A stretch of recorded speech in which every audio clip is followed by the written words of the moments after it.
gonna have.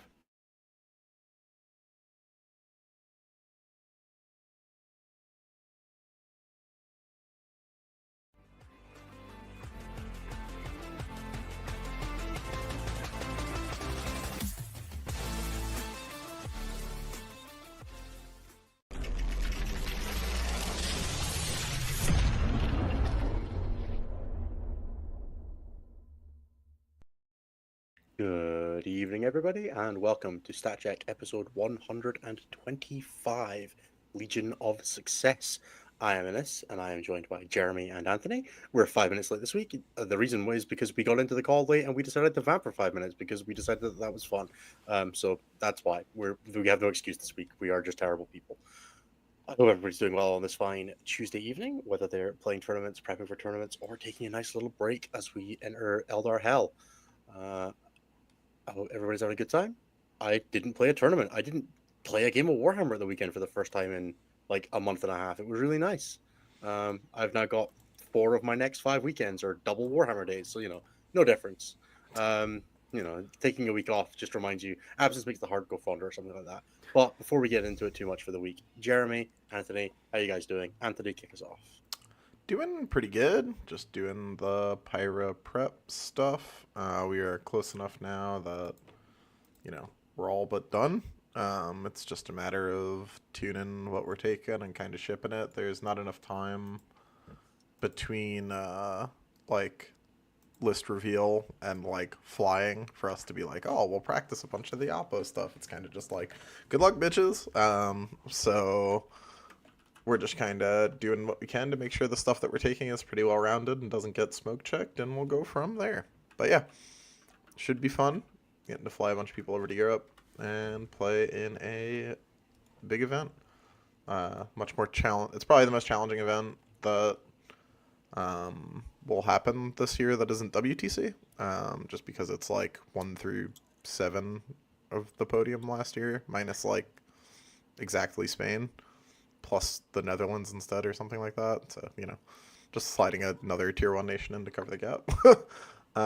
So yeah, there are no easy roads at Pyro this year. Whoever wins it will be fucking gaming.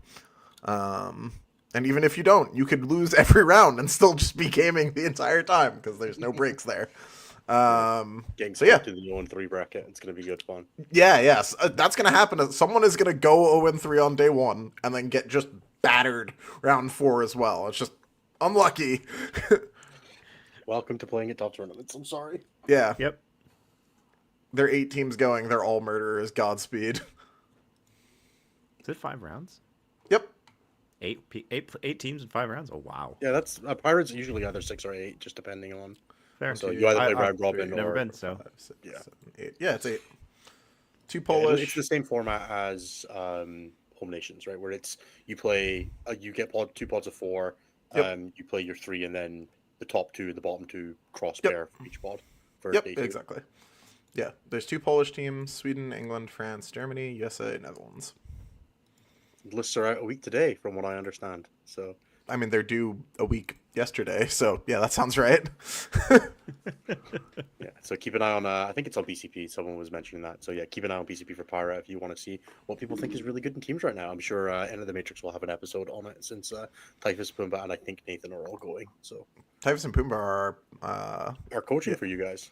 I mean, they're going coaching. They're busy. I mean, they're mostly hanging out with you guys. Correct. They're going to be they're going to be adjacent to us and also present. I am just having. They're going to be there, just staring disappointedly at the Polish teams. No, I think what is actually going to happen is Typhus is just going to follow Gitto around and flick him every time he says "res," and that's how we're going to do it. Oh, you just got to get him to tell you the lore for his character in between reds. There's no clock out.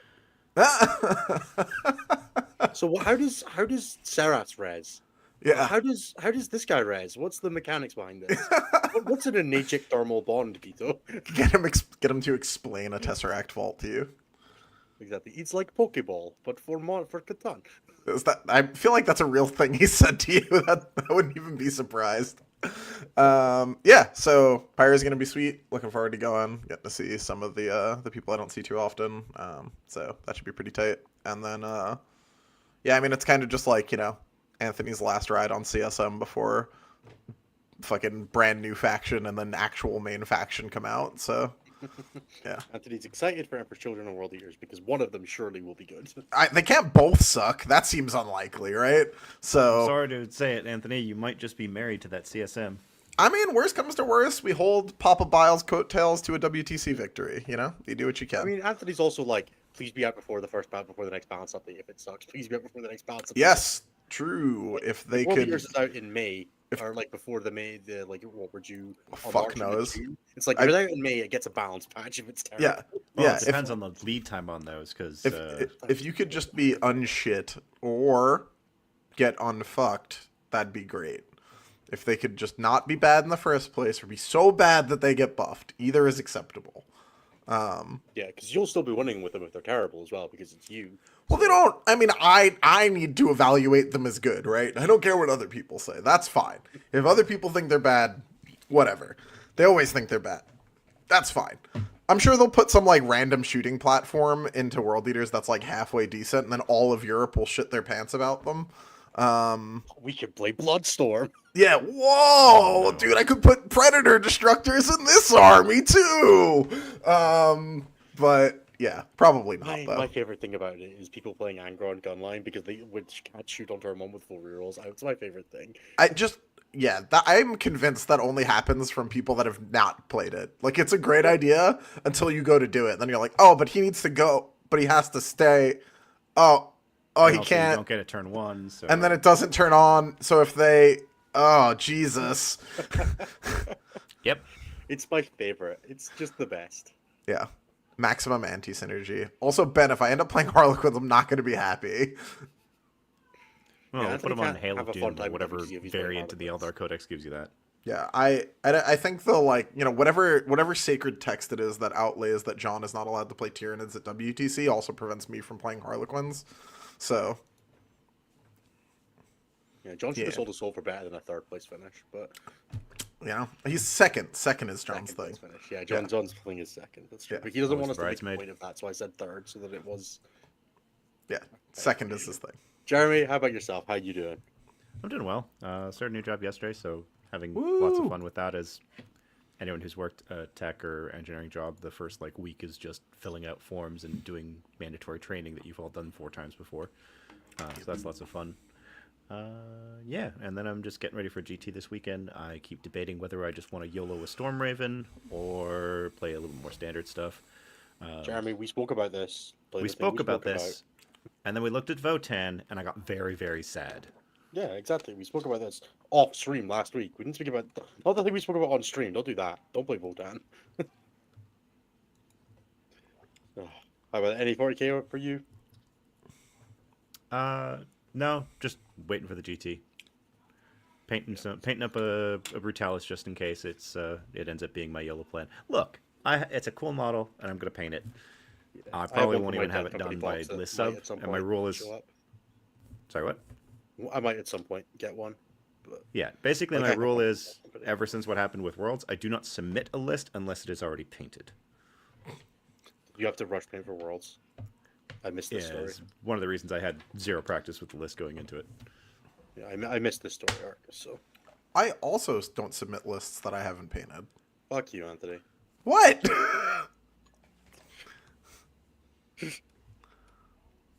Anthony, you don't submit anything. You don't submit anything you painted. That's not. Yeah, that's what I said. I don't submit lists that I've painted. No, you said you don't submit lists you haven't painted. That's not what I said. That is what you Perhaps the I lag think what he monster maybe got said me. is that he doesn't have painted. No, I definitely have painted. There's a bunch of painted, like literally right there. Yeah, I meant more that like Anthony only submits lists that he's already got available to him because he doesn't paint anything, so he has a month of lead time for anything. That's why he doesn't change lists. I It's not mean- 'cause it's not because he doesn't want It's to true. change The his slate lists, could 'cause he drop physically like can't. next week. Anthony has and the slate could Anthony, drop like, the day rush order before came Pyra out, list lock, and Anthony won't change his list. Dude, my World Eaters are Legion. If at any point that army's good, I got it. We're ready. And that's What if because it's Reforged not change is changed in good? 6 months, so he's just got everything. Yeah. He's just got his like Yeah, he's had his commission painters painting up one of everything for everything since. Yep. No, I'm actually Jim's been very, very busy painting up guard. Yeah, Jim is getting drilled by the card commission. I am actually going to go back through my world leaders at some point, or like have the commission folk go back through them at some point. We're going to make some pushes for best overall when I try that again. So we're going to get Spicy. fancy with them. But yeah, no red rum. I've literally never painted a single model. I think the stuff that's been painted out of your place was done by Anna, wasn't it? What'd you say? Did Anna do anything for you? Oh yeah, my first 2 armies. Hell yeah. Yeah. There you go. That was the entire sales pitch of me getting into 40K, was that like I would build it And she gets would something to do with Yeah. her art. She would paint it, and I would play, and then everything would be fine because I was going to take this nice and slow and not get crazy, and it was going to be chill. That's not what happened. Just something Just to do something to replace WoW. while you're waiting for WoW update. No, I was just like going to cut WoW wholesale. That's what ended up happening. I think you made a good choice cutting WoW for 40k, man. Even whatever else comes, it's still better than that. Yeah, it's worked out. I mean, I had a lot of great times in WoW, but I know a lot of people haven't. Entirely fair. Well, as for myself, like I said, mostly took the weekend off. I'm doing a bunch of playtesting for the new Elder book, just kind of getting to grips with that. As everybody has noticed, it's quite strong. It's been good fun. Running at people, screaming with Howling Banshees with Fight First. Poor Angron Church just got a Howling Banshees and took 12 damage yesterday. Like I had a rough guy, I had a rough go. Don't worry about it. How? That's so unlucky. But there was a character in the unit, like it's fine. Okay, But, so yeah. even then, Yeah, so the 4 damage alt arc flipped to 6, put 3 wounds on him, and he failed 2 of them and took 8 damage from that. And then I just wounded twice with the other stuff. God. The Eldar's fine. Don't worry about it. So yeah, it's been really interesting. I'm still not entirely sure where I'm going for Manchester. Like I have so much Eldar I would need to paint if I want to do Manchester. It's in like 3 weeks. I could borrow Just it. do but it. I kind of hate borrowing models. I need to wait on the stuff showing up from GW because I'll get it when the next wave prints, so it's probably not going to be like another 2 weeks or so. So it would be a very much a rush job. Or I can just play Host of Ascension and just like probably be fine. Or you just borrow it.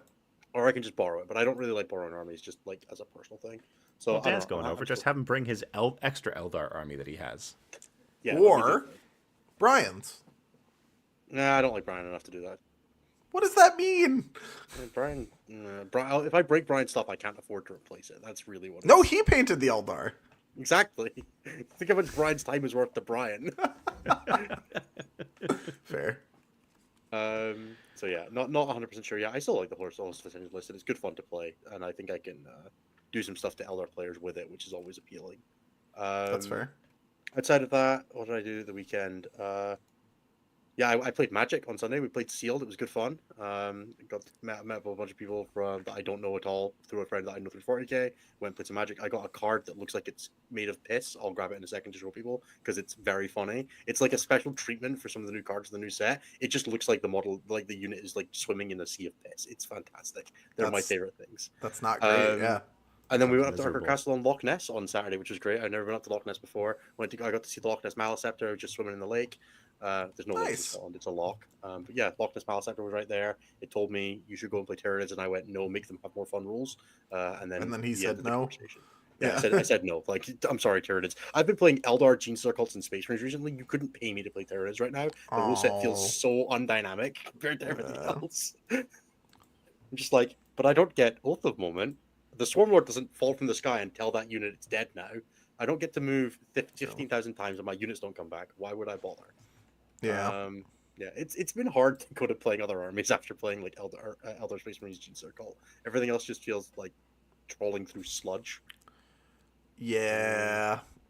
It's not great. I got to gently guide the return of Fox through Biosanctic, because he just like tripped into a beautifully painted GSC army basically.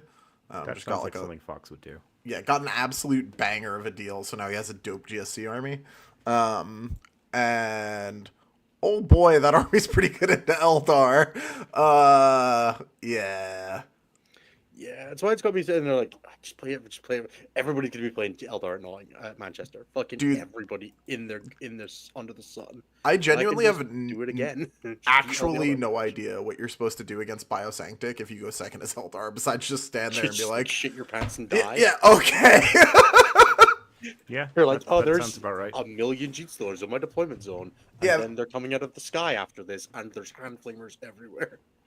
And the mortar cars are just like fucking my day up for free. Yeah, it's I am currently playing 3 mortar cars, 3 saboteurs, and host of ascension. yeah, Just dude. like, Dude, the run bio it, list isn't far please. off that. Like there was an objective that had like a saboteur on it in heroic range of aberrants, and it's just like, what do you do about that? What's the solution to that problem as elves?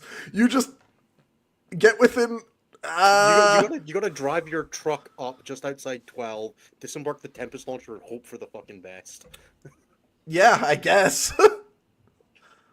Yeah, it's not the finest hours in the world out there. So yeah, I'm enjoying it. Yeah. So yeah, that's kind of what the appeal is. Like the thing that I'm kind of doing with it, I'm spending a bunch of time doing a bunch of hobby on the Eldar stuff. Like I want it to look nice. I've been, I'm doing up all the bases nice and stuff. And my host of Ascension is done, and I can just play it, and I can focus on hobby for the Oh. Eldar for a bit. You which should is just kind of play like- host of us. That's kind of what I'm thinking. Yeah. So I'm probably just gonna play host. I've been building up all my stuff. I put all of the extra little spikes and shit on the radar for the Yanari list. I built That- the hanger-ons and as- everything. They're as all a sp- going on. As a spoiler, that raider is not going to look like that after like one event. I don't give a shit. I'm gonna build it properly. I'm gluing the guys on the side. It's gonna look great. Dude, I Uh, have some battle-hardened raiders behind me. That were my raiders for that year, that full year of tournaments that I played Drukhari. Those boys have seen some shit. Yeah, the Gene Circle transports are similar, right? Because they've got all the extra dudes on the back and stuff like that. Yeah. None of mine have like the stubbers, the railings, the little bit. No, it's all gone too. Yep. They're all in like a bag in my my garage. I'm like, one day I'll spend a day and I'll repair the. I will never do that. That Just- sounds like Yep. every single Well, no. antenna on any of my vehicles across Votan and Marines.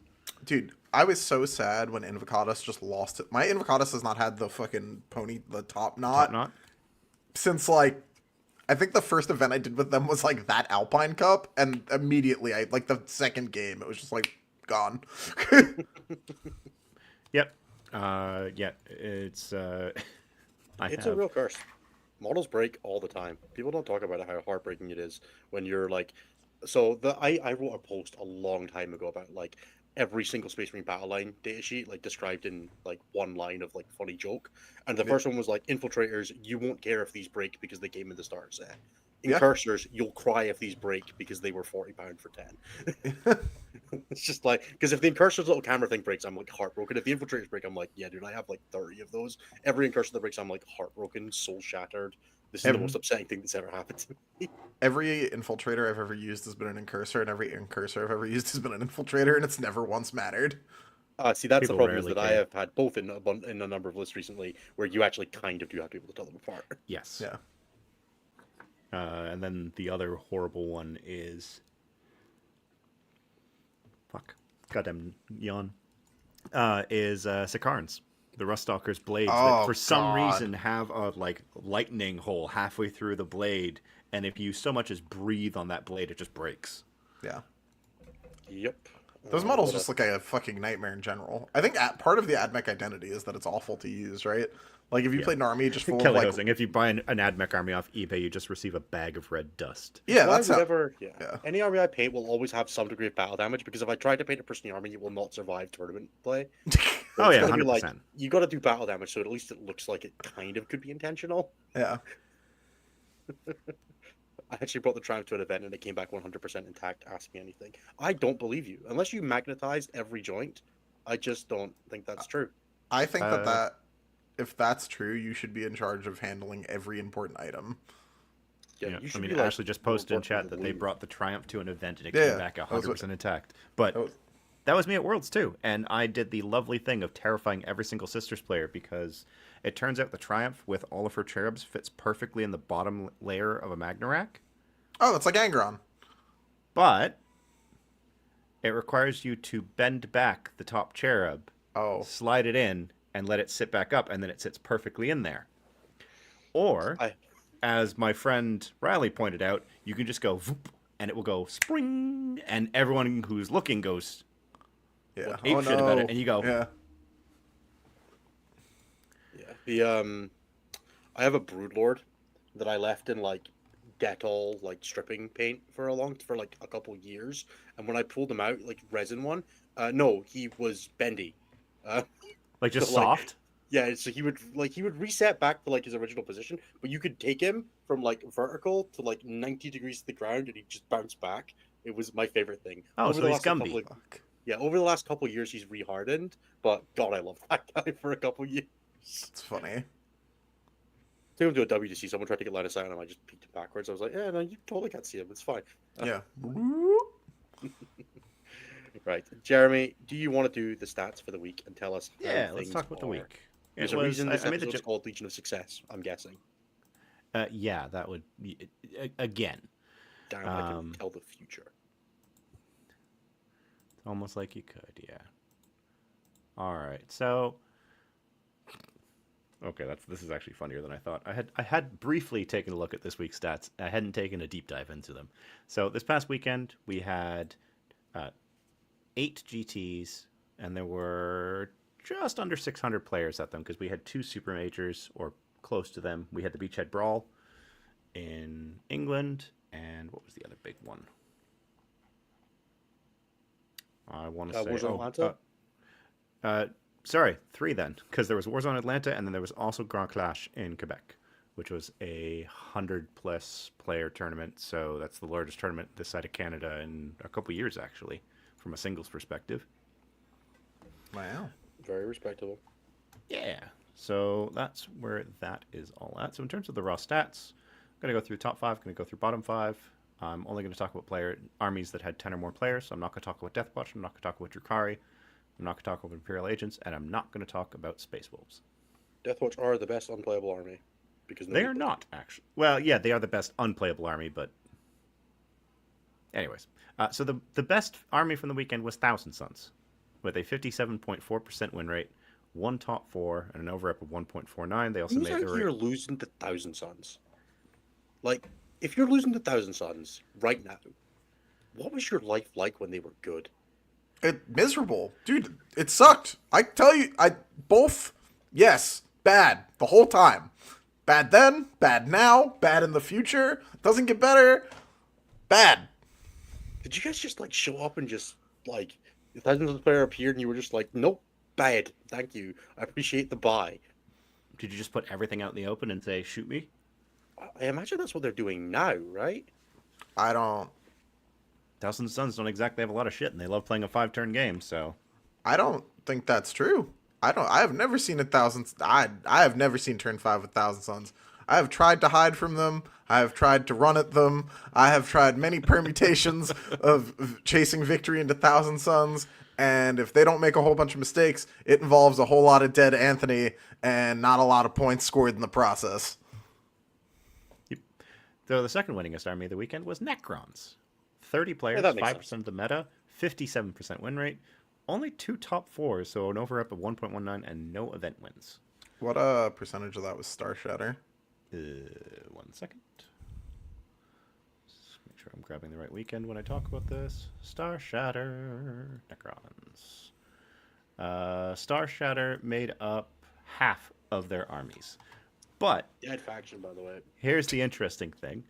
It was the second lowest win rate for the army. Interesting. Is that across factions that actually were played, or are people out there crushing it with fucking obeisance phalanx? There were 2 people that went 7-3-1 with obeisance phalanx this weekend. Godspeed. Sure. 3 people with Canoptic Court that went 65%. I think one of them was James Grover from Goonhammer. Yep. And then 3 guys with Hypercrypt for another 60%. And then Awakened Dynasty was the only one that was sub 54%, but it was 53.6. So, Got it. yeah, go Necrons. Hypercrypt still good, guys. Yeah. Fast still gun, good. Orcs, 17 players, so exactly 3% of the meta. A 55.1% win rate, but no top 4s. So a 0 on over-up. That army's not going to get nerfed, and it's going to be really upsetting to me.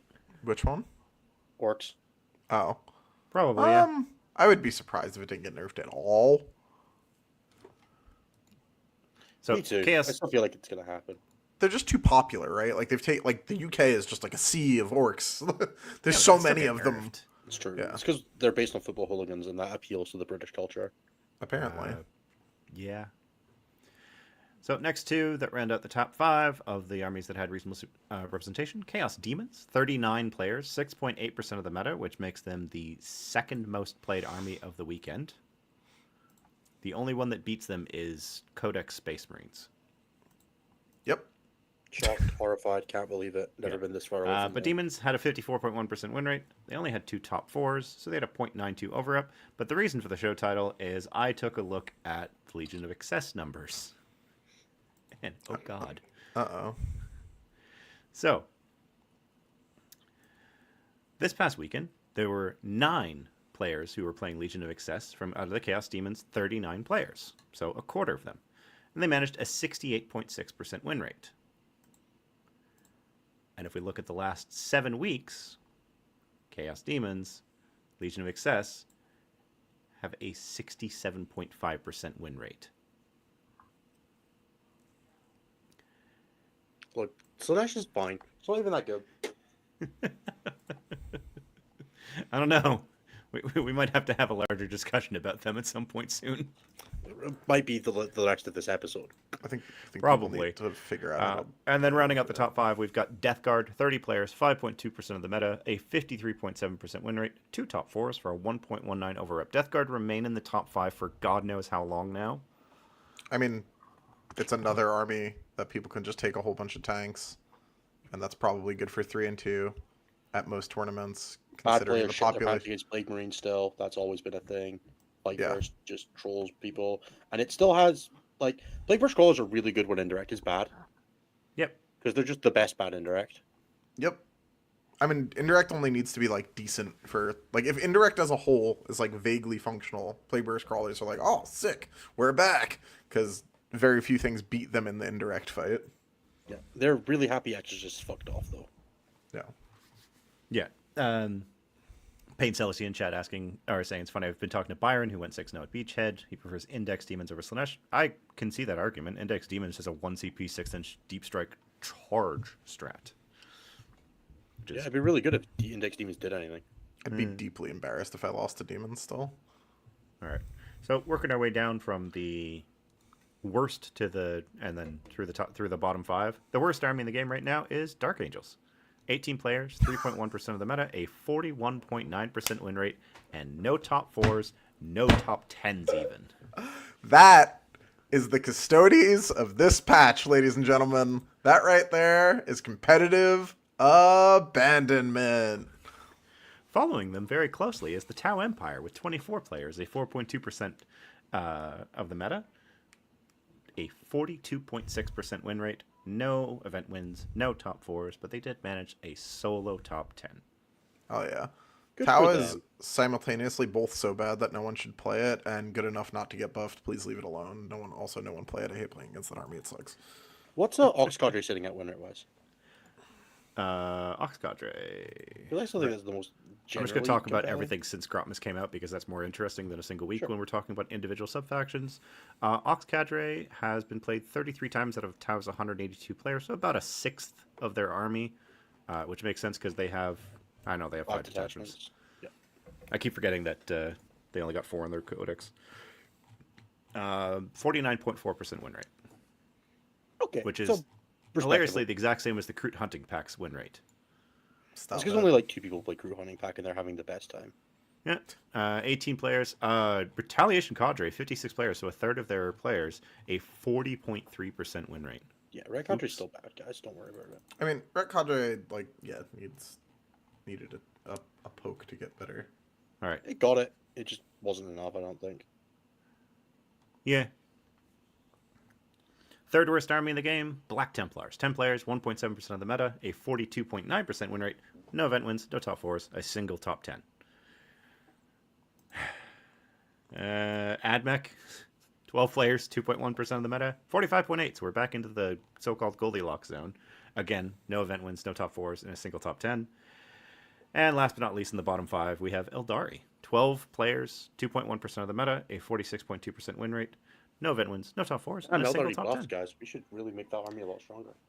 Yeah, I think we start seeing that change this weekend.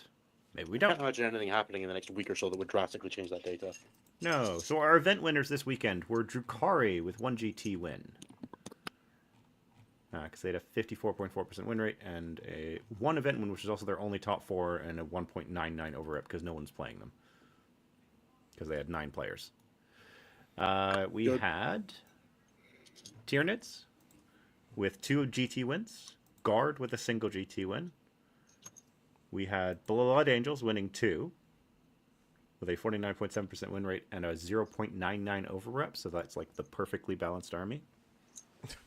Yeah, Butters are fine. Don't worry about it. Yeah, don't look too closely at them.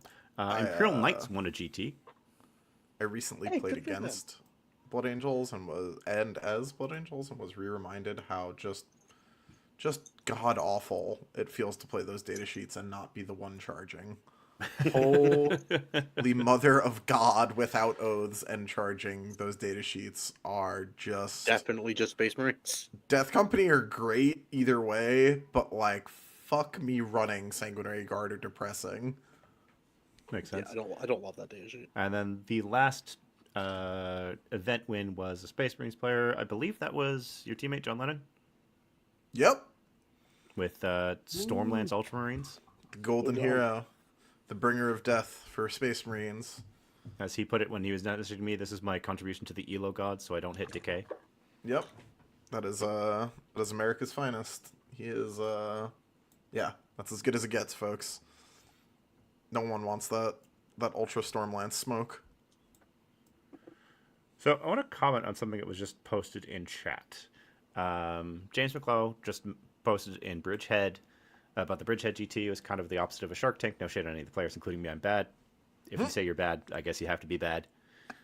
But the interesting thing is, it was not the lowest average ELO event of the weekend. I mean, Was that the Canadian one? It was the Canadian one. hey, aww. I said it the this up for Canadians that have a one. really easy I time knew exactly where conveying he was their going. elo to the US, I mean, it was in so. Quebec, so Oh Jesus, that was tough, dude. I gotta tell you, even as just a passive observer, that was tough. yeah. Unsurprisingly, the highest ELO event of the weekend was the New South Wales Masters event. That makes sense. The tracks, yeah. Yeah, James, I run ELO, so I just have it all handy here. I have a sheet in front of me that just shows everything. Man, that's brutal, dude. Yeah, so as a reference point, Beachhead Brawl had an average ELO of 1529. Grand Clash was 1522. Warzone Atlanta was 1544. And then the New South Wales Masters one that I just mentioned was 1576. Do you have a way that isn't a giant pain in the ass to do the portion of the ELO or the ELO of the portion of Warzone Atlanta that played the Friday? Because that's really like what Warzone Atlanta is. I could probably check it. Do you know what I mean? Because I that's know like exactly if what you're you mean, trying to 'cause win the basically event. they need to have a round 1 or round 2 reported, so that's something that I can do probably pretty easily. Yeah, because that's the only I just can't people... do it right here. Yeah, of course. I'm just saying in general, like that's the only people those people play, right? So What was the elo of the Quebec event? 1522. What was the elo of the Indonesian event that nobody had any elo at? Was that still higher? No, it's 1500. yeah, So, because it's 1500. It wasn't the lowest event of the weekend. No, because that Indonesian event wasn't this weekend.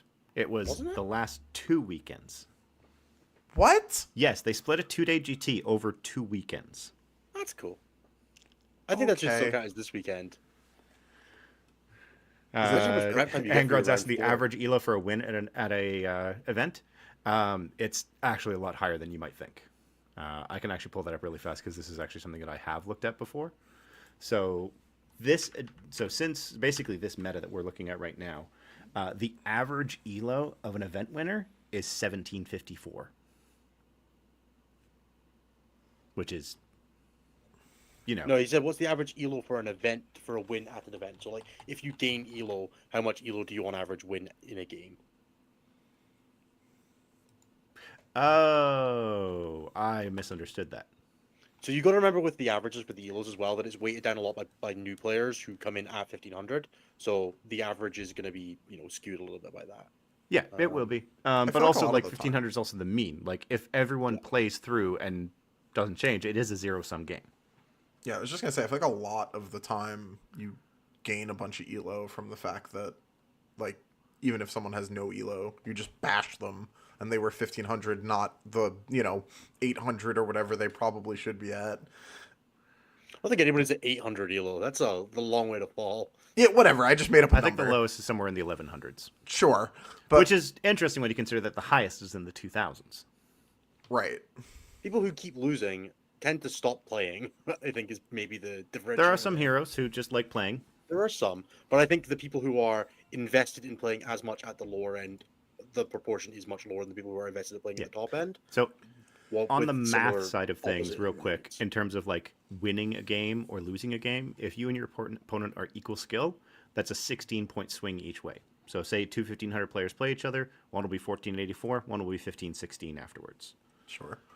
And then the most that can be is if you're playing against someone who's like, I think it's like 300 or 400 points above or below you, and then that's a 32-point game.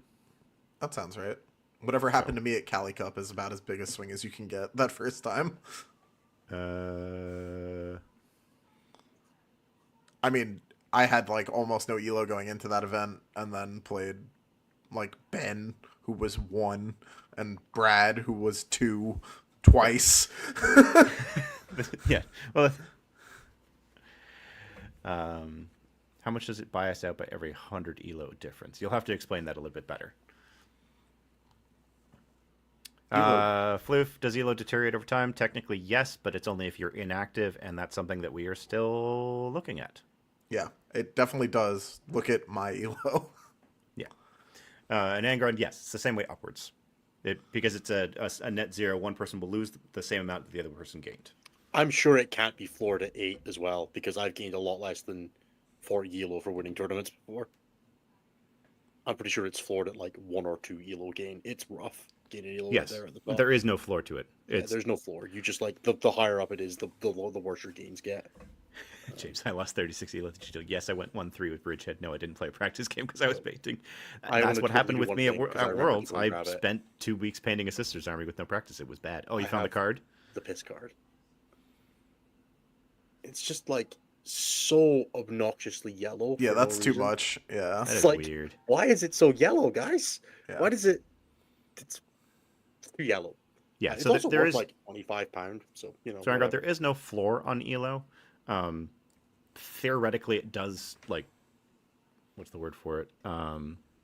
Asymptotically approach 0 and 32 from either end in terms of the difference. But you have to keep in mind that the elo that you gain is based on the relative score of the people that you beat, and the elo that you lose is again proportional to the players that you lose. Yeah, like if you play somebody you have like a 99.9% chance to win against based on elo, you should probably not gain more than like half an elo point out of that. Like that shouldn't be Which even is be half an elo. Really, Pretty much where because it you're is not right now. you're not demonstrating any capacity to win the game any more than you already were. Right, you're not showing improvement, which is theoretically what elo should be about. Yeah, and so like those that are in Makes the 1900s, I think there's only like 12, 20 of 15? them right now.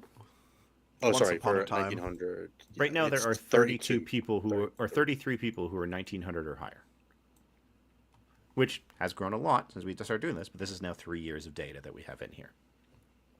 And like, if I was to list those names off to you, you would all recognize them as either really good players or players who play a lot and have consistently good results. Like the first ranked player right now is Folger Piles, the defending world champ. Second is John Lennon. Third is Innes. Fourth is Sam Pope. Fifth is Josh Roberts. Then it's Nassim, Derek Apshe, Colin Kay, Tim Schneider, Ben Jones, TJ Lanigan, Kevin and Zollinger, and so on and so forth. And Mark Hurdle right after that, the current LVO champ. Yeah, you have to go pretty far before you start seeing names that you're not like recognizing from something. Like for me, it's like past the 30s before there's like a couple names that I'm not sure who that is. Nicholas Willingale, and I'm sorry for this, but is the first name that I don't recognize. Nick just won't be Chet. Oh. All right. Nick's one of the I'm gonna get this wrong. I'm pretty sure he's one of the Mind Goblins guys. Yeah. I think Mind Goblin took a decent chunk of that event. Yeah, think it's a pretty good team, as it turns out. Turns out playing with good players makes you better. Who'd have Yeah, guessed? Mind Goblins are What? first and second at that event. Yeah. Nick's playing Bloodless Angels. It's great. I love him. Yeah, I saw that at the very least. His list title is to BA or to not BA. That is the question. It's all right. Look, he can play my leavings if he wants. No, it's fair. Nick's always got a good grasp on the metagame. He plays the right things. He's playing. So I'm glad he's playing Bloodless Angels. It's good fun. Yeah. For me, I'm fairly sure that like Peyton Priest played the Fleece of Disarras is somebody that I don't recognize. I don't recognize Stephen Henry. There's like, yeah, and that's like it in the top 50. So it's it seems to do its job in terms of filtering down to good players. As long as they are people who are playing a bunch of singles. Right. Yep. What else do we want to chat about this week? What are we feeling? Do we want to talk of what we would do to Legion of Excess, or do we just think that they're a fake problem? I think they're a real problem. They're just not necessarily a problem at the top end. So actually, let's do that as a separate thing. Legion of Excess, broadly, I think Anthony and I both think isn't as good as its stats show. I largely agree. I wouldn't take it in a 12-person team, let alone an 8. Sure. So, what does the win rate look like for Legion when you go up to like the top 75% of players against the top 75% of players? I wouldn't even go that. The top 25%, you mean? Yeah, sorry, the top 25. So the top ELO 75th percentile. Yeah, 75th percentile and up. Like, what does that start looking like? Does Legion of Excess stay similar? I think you're gonna have to go higher than that, but I could be wrong. Okay. I think you will have to go higher than that. Like 75th percentile, I can tell you what that number is right now. And obviously against 75th percentile as well. Yeah, so a 75th percentile is 1512. That's the lower band on that ELO. Is what number? Sorry, I missed it. 1512. Okay, yeah, let's push it up. And that's why I would say I would look at the top 90, 1%. 95, yeah. Top 1% put is it at 1735 and up. Oh, yeah, do that. Top 5% is 1600 and up. Okay, just kidding. Yeah, so this is like going to be a 1%. Where do we hit the 1700s and up?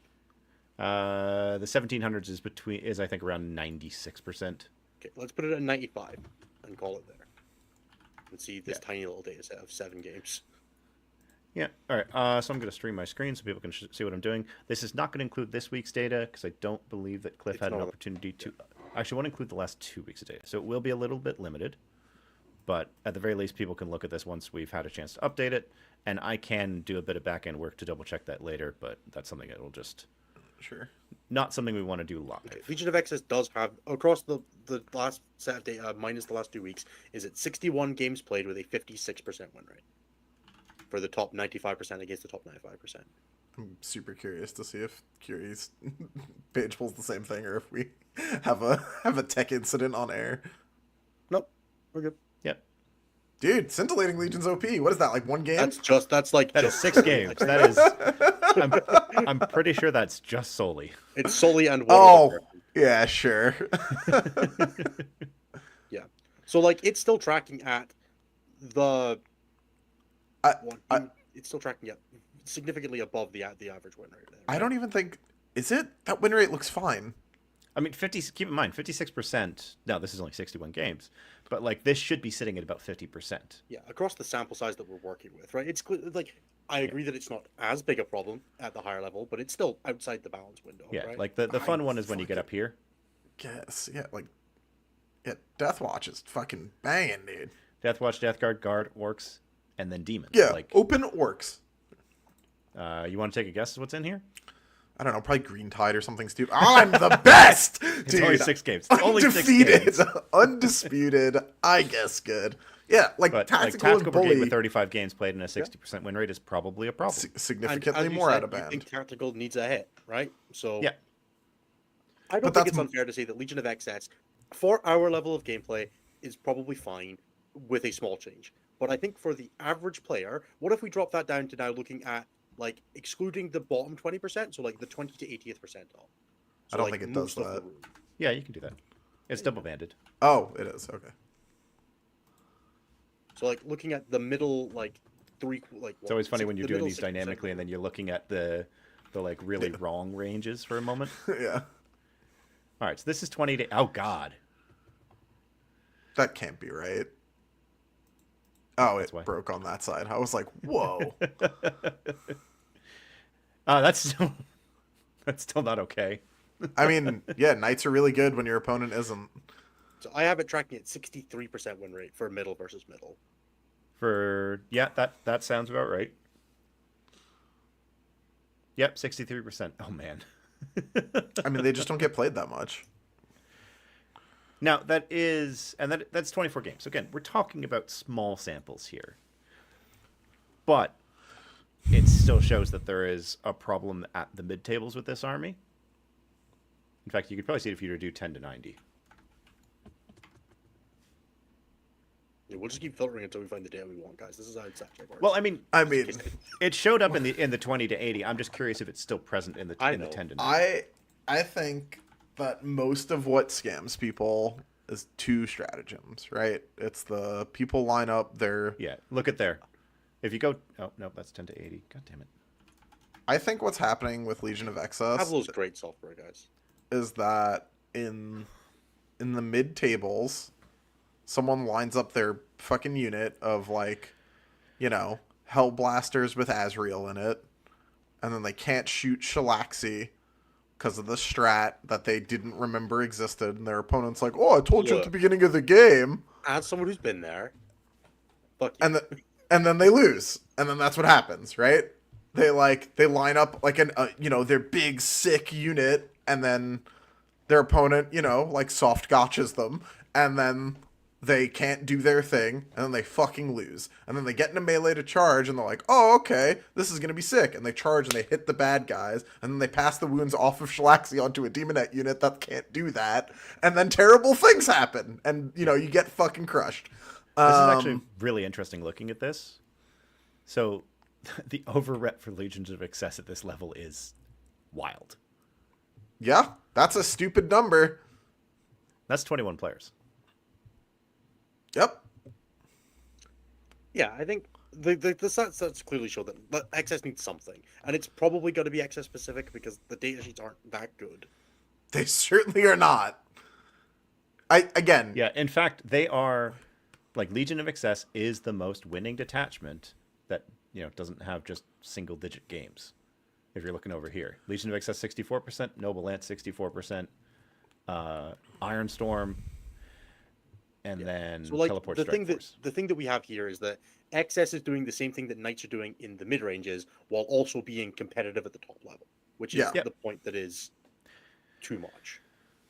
Yeah, because Demons have won 9 events so far this season, and from what I remember, 7 of those wins were XS. Just make Thieves 2 CP. And require line of sight so long as you are passing wounds, and then the army does not need literally any other changes. I don't think that fixes it. If you still lose to Slanesh that can't pass wounds, what happened? It doesn't do anything else. I think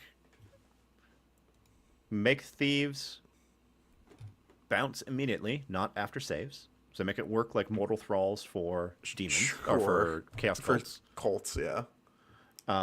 And then I don't think the Battleshock strat needs an additional -1 stapled onto it on top of. That's the other thing. That Battleshock strat should not have a -1 on it, especially since you can add further negatives to it. Sure, but leave it at 1 CP and change nothing else. It's just like it's not that crazy. I think Thieves make it so it bounces immediately rather than being able to go through a wound gate. And then on top of that, make it go for and then remove the -1 on overwhelming excess or whatever that stratagem is called. That's probably fine. Yeah, I think there's maybe a world where you're like a couple and maybe slightly points tweak Fiend's points, like but I don't actually think they need to be. Yeah, agreed. Maybe the Epitome could go up because it's only good in XS and it just hits XS's points. But Fiends and are only doesn't touch good in incursion Epitome or something like that. I think you just need to be careful about burying something. Like, that's all I'm saying. It's a cool detachment that should be good. It just needs to it's be, a little too good. It's a little forward. It does not seem to be trending such that demons will be getting a lot of additional love going forward. So maybe, don't fuck with their only rule set that functions. Yeah, that's also fair. I think just tweak the feels bad around the edges, make the ease of pain a little more, make it a little more interactable, right? Like Yeah. you already can't really interact with it in a bunch of ways because minus one to hit keeper are swingy as fuck. So at least make the interaction points like consistent when you want to do Mhm. them, so you know how they work. Yeah. I think you could maybe drop the 2 CP plus 1 to wound stratagem to 1 CP and like do a couple of other changes, like give them a bit more of like a I mean, hey, make here's it. how you play some stuff that's not necessarily like you can kill a carnivore without having to fucking sweat your balls off.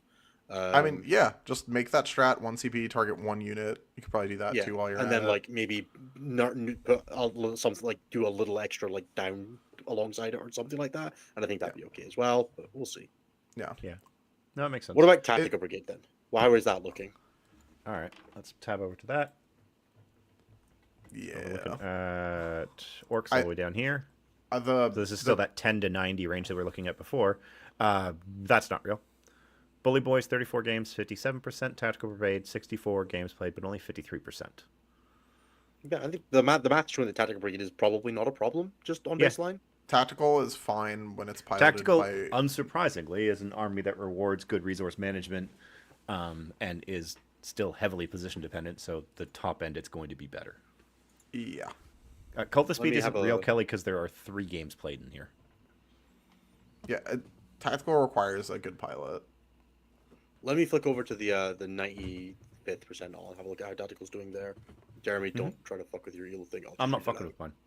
Exactly, that's what I'm saying. Don't even like I don't. No, I'm looking at Star we don't need Shatter Tactical to Arsenal break that's at a its 60% win rate with 177 games played in that range. To be fair, a lot of that is pre-nerf. Yeah, a lot of that's pre. Not really. Well, It has everything to be. LVO is pre-nerf. Yeah. Yeah, so Which if is we most pull of the those data set. out, because that's actually easy enough to do here. Doop, doop. Okay, within that range of the 95th to the 95th versus the 95th percentile. Yeah, Star Shadow's still Tactical at a Brigade is 60, at a 60% post nerf. Sorry, you spoke at the same time. Try that again. Go ahead. So across the 95th and 95th to 100th percentile, Tactical Brigade is tracking at 60% with the most games played of any orc detachment. Yep. Yeah, Which I think just and that says it's tracks probably with what a one I've experienced with the army, because I haven't seen it played exceptionally well, except by people who are in that top end. Yeah, Brian, Lucas, a few other people in that range. Yeah. Yeah, which kind of makes me think that you could just points hit it and it'd be fine. You Yeah, don't I really don't- need to change the fundamentals of that army. I do not think that needs that tactical at all needs point changes, or that's not true. Rules changes just needs points changes, kind of. Yeah, that. Yeah, like the One of tactical the rule things set that is I want fine. to point out that's just very wasn't- interesting is the difference between Teleport Strike Force and Warpbane in that mid range. Is play rate. Yeah. Warpbane's being played 4 or 5 times as often as Teleport, but Teleport's doing better. But it's not, because if you look It's at the not. overround, Yeah. yeah, Yes. like, Warpbane is No, I- converting. Teleport Strike Force players are going 3 and 2 very consistently. Warpbane players are converting, but some Yeah. people are doing badly with it. is Correct. what that data But says to me. both of them are well above 55%. Yeah. That's something I've that maybe been needs to be saying looked at. this Put points up on Dread Knights again. since we got Grotmus that Warpbane is fucked. Yep. Like, I think, to me, the way that Tactical Brigade reads, to just quickly jump back, is that it was not play tested around the Kill Team data sheets. Yeah, I mean that seems. Or Yeah. that the Kill Team data sheets are just fucked. Like, Tank Busters and Breaker Boys are just too cheap. That's really all that Tactical Brigade says to me. Yep. And that's all it needs. As far as Warpbane goes, Dread Knights, 10 more points on Dread Knights every day slate until they stop winning games. 10 more points on Dread Knights. They're just good. They're fragile, and that doesn't come up if you play against a super high level player. They're And not even that fragile. Like, they are fragile TM, but they are not. They're still 2 up, 4 up, 13 wounds. I understand what you're saying, but they're a T8 vehicle. But admittedly, though, in a world where Fire Dragons and Vindicators with Oath of Moment are your anti-tank, does it matter that they're toughness 8? yeah, it does. It matters a lot into Fire Dragons, who are only Strength 9. Sure. I think they still kill your vehicle anyway. It really depends. I would rather be a 4 vulnerable save than T10 for an Nemesis Dread Knight. Yeah, but Predators just aren't that good, so that's a separate problem. Sure. Give I think Predator's the Fire Fist Dragon is then. plenty durable. What are we looking at? Just one of the interesting things. We were talking about this earlier. There are no event wins by anyone in the 10 to 90 bracket. Yeah. Because as we were talking about, all of those are basically. Like, admittedly, again though, the 90th percent, there are what, 15,000 people in our data set, more than that. Yeah. So the 90th percentile is 1,500 people, open. 90 to 100 then, right? It's more than that. It's And the so 90th much more than percentile is that. 1552. Yeah. So nobody who's not played a tournament before has won a tournament. I don't Yeah. think that's crazy. Yeah, there's very rare that someone will come in. I remember looking at it. I think the lowest elo that had won a GT last year was something like 1580, 1590. Yeah. Like, realistically, I think if you filtered that up to like 95%, there's still not going to be a ton of wins outside that bracket. Let's find out.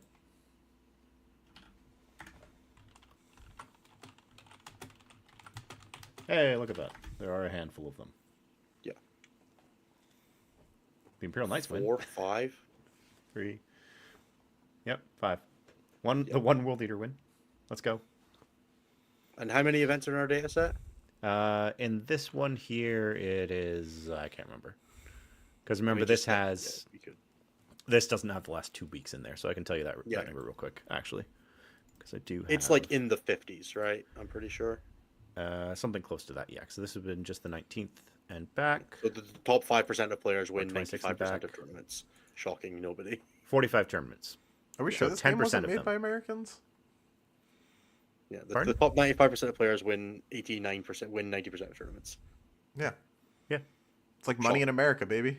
Yeah, you'll have stuff like the Indonesian tournament that had a 1,500 player at it that will be one of these contributing tournaments. Yeah. But then there is also the side effect here that's worth remembering. I'm assuming that we're tracking this based on ELO at the end of the tournament, at which point, by virtue of winning games, you will have raised your ELO. So that is how it is currently tracks. It is something that I do want to incorporate possible of to what win a was their tournament at elo when they 1,500, basically. started. Because if you win a tournament at 1,500, you are very likely to be at like at least 1,580 to 1,600 by the end of it, right? So that by virtue puts you in the top 10%. Yeah, probably around that, if not higher, because generally, if you're getting Yeah. into that like 4-0 bracket, you're playing against people that are like in the high 1500s. But low even if you just 1600s by that point. agnostically a full event of 1,500 players, you get 16 points, you'd be at 1,580 by the end of the event if you just won Yep. 5 games, because you would just gain 16 for your 5 wins, because all of you would be the same one, right? Very roughly. There's a little bit of fuckery with like paradigms and stuff like that, but you're going to be at like 1,575, assuming you played nobody, except people who showed up with 1,500 with you. So by virtue of that puts you in the top 10%, which would exclude you from that data set. So it's kind of a self-fulfilling prophecy, I think, unfortunately, which means it's not a great metric. Yeah. But yeah, obviously the thing that you can soundbite that for, your Reddit clip is that good players win tournaments, and shocking nobody, the best players in the world are good at Warhammer and win most events. Guys, for StatCheck is really pushing the boil on this information overload. Mm-hmm. Some John Madden analysis, Yeah, you've got a 65% chance to win the game. I've got a 100% chance to win the game, and something math. The wrestling bit, I don't know that off by. I don't know it well enough. You did a Sorry. good job. I'm Good really effort. sorry, Americans, but that was what I was kind of going for there. Good It's quite try. weird. No, it wasn't. Don't pander. All right. All right, Well- last one I want to ask about. Bridgehead. It's quite good in the current rules. Yep. We've seen enough of the guard book now. What do you think of Bridgehead in the new book? Kind of terrified of it. It's buffed. It's better. I know. Yeah, like Scions go from rerolling hits when they had reroll 1s and hitting on 2s anyways, to now full rerolls to rerolling wounds and then full rerolls on things with objectives with +1 to wound. Yeah, they fucked That's up. Is my short answer. They made a mistake. Oops. Unlucky. Go next until it gets fixed. Because this Bridgehead was clearly a detachment that was written with the book in mind, since it gave the reroll 1s. Was it? Hear me out. It was written with that in mind. They just didn't consider how fucked it would be. I don't believe that. The way I read it was that it was reroll 1s for your Scion stuff, and then compensatorily, because Scions couldn't get it, they got +1 to wound. Yeah. So it was like, for the Codex, or for the Index, it made sense. They couldn't get 1s to wound, they got +1. The Kill Team unit came along and fucked it, because they got both. and it was like, oh goddamn Kill Team ruining Warhammer for everybody again.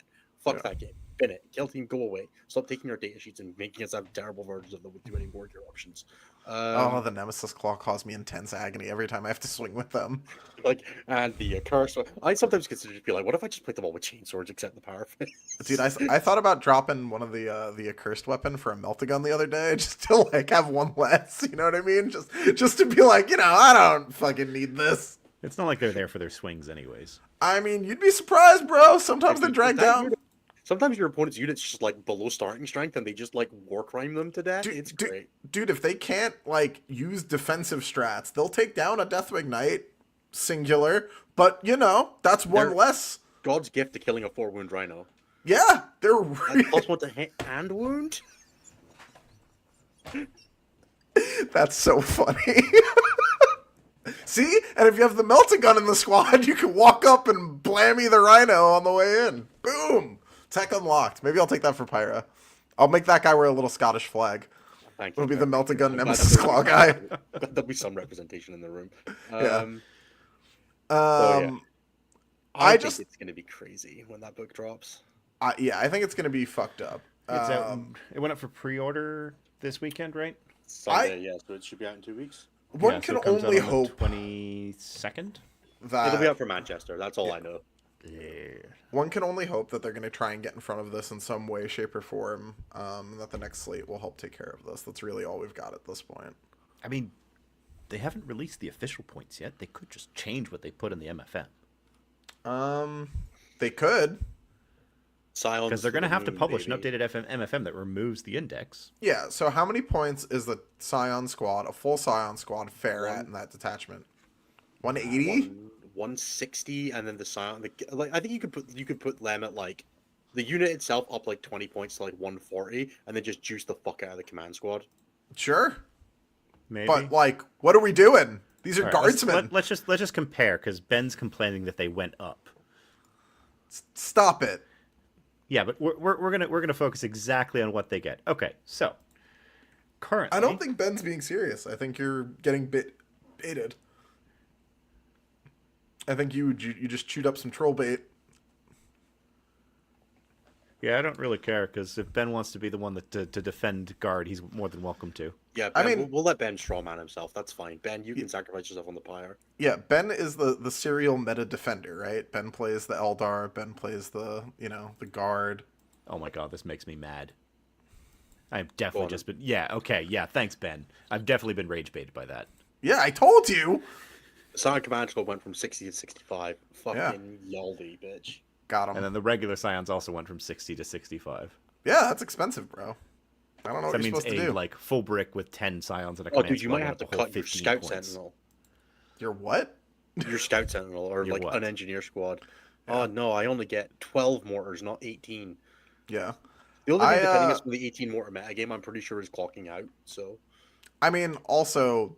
If those guys ever have to play against someone else that has indirect, you just spent a lot of points on some dudes that are going to disappear very fast. Not if you go first. Yeah, just roll better. As an example, those 18 mortars shit their pants when they have to play against 3 plague burst crawlers. Yeah, they do. Oh, God. Like, that's a bad day in the office for a guardsman. All the plague reeds you want to shoot at are in boxes, or they're fucking death shroud in the sky.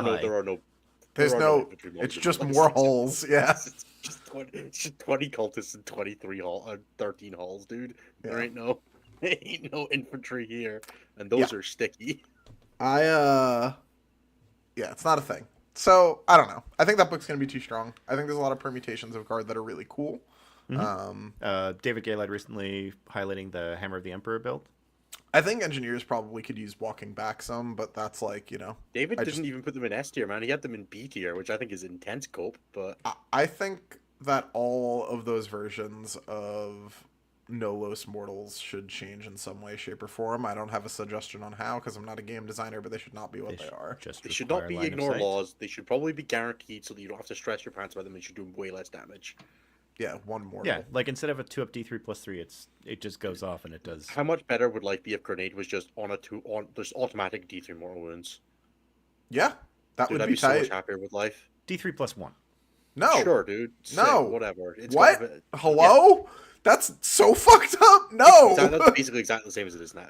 it's not, is it? Though. It's basically exactly the same as it is now. No, it's not. It's automatic. What are we talking about right now? It's automatically too. Sure. Oh no, 1 CP for 2 mortal wounds. That is nuts. Sometimes. Fuck you both. You both know that's too good. Go away. I don't actually think it's too good. 2d3 minus 3. 2d3 minus 2.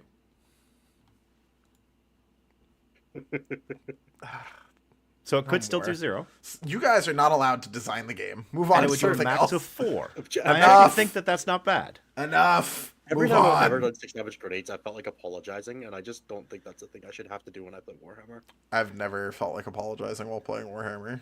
Really very different lives. The I apologize for my opponent's luck. I never apologize for my own luck. Nah. The 4th Angron res is not enough to get me to apologize. Hence I said their dice. The 11 possessed that died to Asserman did have me being like, I'm really sorry, buddy. That's tight. It's just like, I rolled 3 6s. I'll flip 2. Goodbye. Oh, yeah. What a day. And then continue, and then, Yeah, it and was then my proceed to first roll 5 2s to wound. You never just don't roll 5s. Just don't roll 2s, dude. It's fine. Just skill fucking issue. All right, let's do questions. That means I gotta do plugs. Yep, I'll get questions up. Ooh, he's got I hope paper. everybody's doing wonderful on this fine day. Anthony, what are you... Was it the flick of the paper, or is he just mad at something else? Maybe Pickles jumped on him. I hope everybody's doing well and enjoying episode 125, Legion of Success. We've been stat check with you for this hour so far. We'll be going for another half hour or so doing the questions.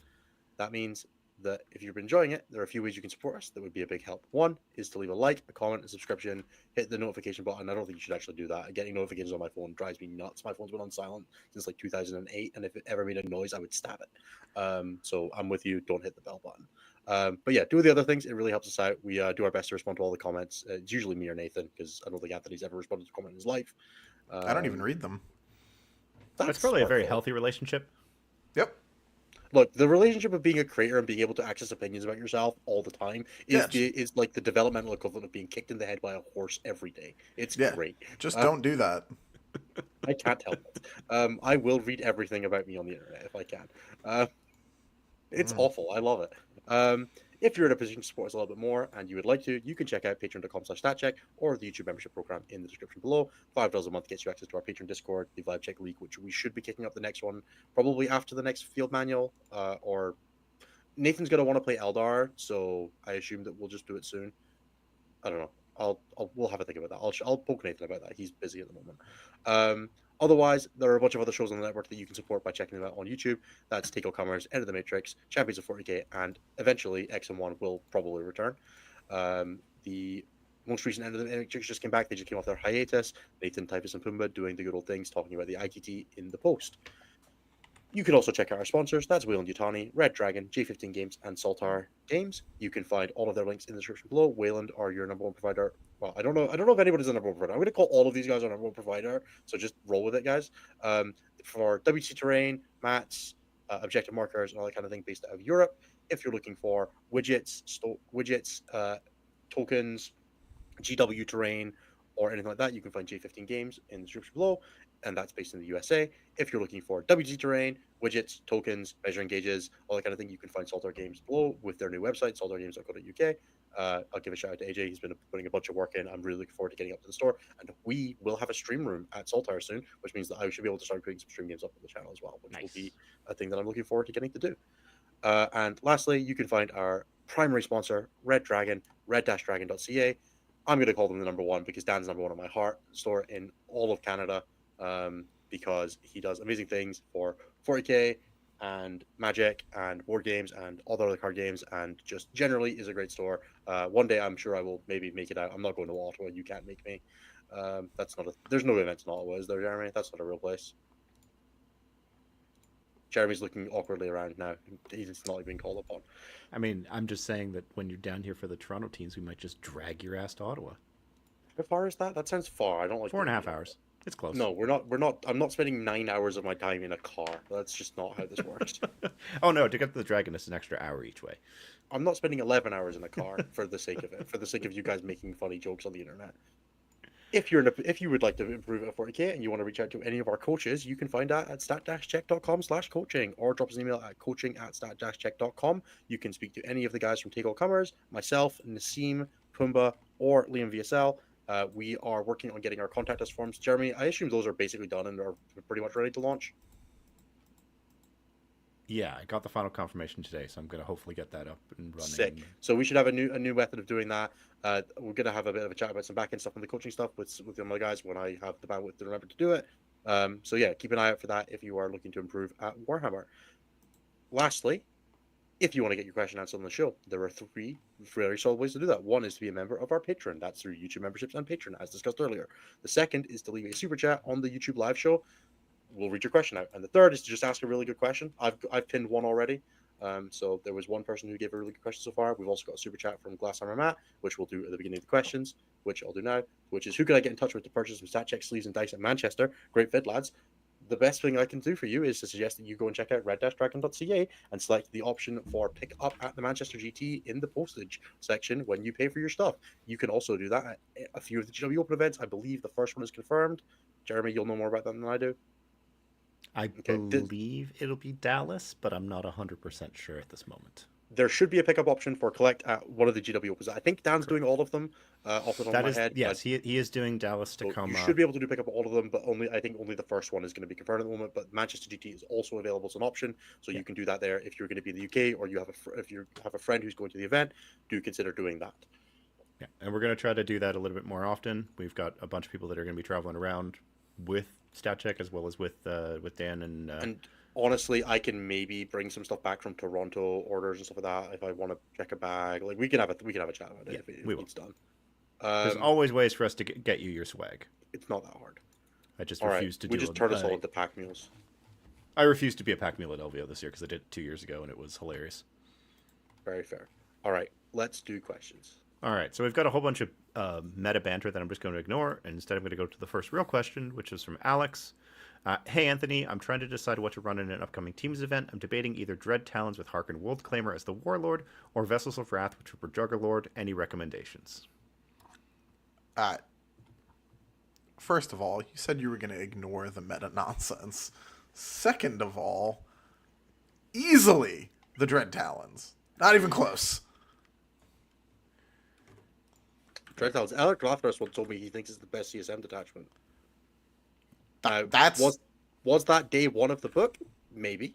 Is that context? And is context for cowards? Definitely. Dude, Harken with 10 Raptors is like a Giga JPI squad. Yeah, dude.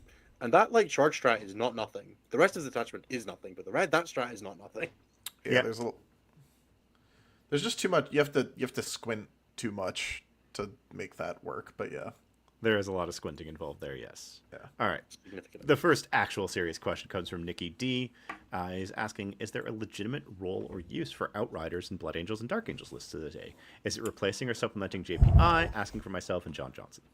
Brother, let me weave you a tale about how Dark Angels having a low win rate right now is disrespectful. And it starts with the man, the myth, the legend, Samael, joined to 3 Outriders in whatever fucking detachment you want. Holy mother of God, is that unit nuts? I am very biased as a poor T6 3-wound man, but there are a few things that motherfucker beats to death better with his strength 7, damage 3, AP way too much sword than the exact thing I tend to run a lot of. Holy fucking moly, that guy owns. Yeah. And he never gets touched. I mean, even if he does, you could literally missile him into the first thing that he's a good profile into and be like, yep, trade it up. That unit costs 180 points, if that, and it's just bang, goodbye. 195. Is it that much? It's 80 for the Outriders. I think Samuel's 105 to 120, something in that region. I'm checking right now because I have a list with him in it, and I can't remember how much I said. They're also very, very good in Blood Angels Liberator. They're not the best thing you can do, but if you want that profile, they are a perfectly competitive option in Blood Angels Liberator. He's 115. Sure, whatever you want. They could, To make him fucking twice as much, and he'd still make his points back when he hit the right things. That guy is nuts. It's the reason he's on my repair table right now. Yeah, and he's Never super owned a cool. Samuel. And he flies. Yeah, that guy's awesome. I want a plastic version of this. Samuel's only ever been good on this fucking land speeder, so I've got like three converted Canal Masters, and they're all dead now. So and like that's a Yeah, good thing. rest in peace, But- Sable Claw. Holy moly, fucking Talon Masters would have been nuts this edition. They were at the very, very beginning when you could just put them Yeah. next to each other. Yeah, and they yeah. look out and they made themselves untargetable. Yep. Yeah, that unit fucking owns. It was a great month. All right, All right, next. what's next? All right, next we've got Andy asking Anthony, what demons are you interested in taking with World Eaters now that the new book drops, and which ones do you think are a trap? All of them. Taking demons is a mistake when you have a codex as broadly varied and powerful as World Eaters. I could see a world where Fleshhounds have some outside use. I You could gotta see. run the Bloodletters to get them. That's the problem.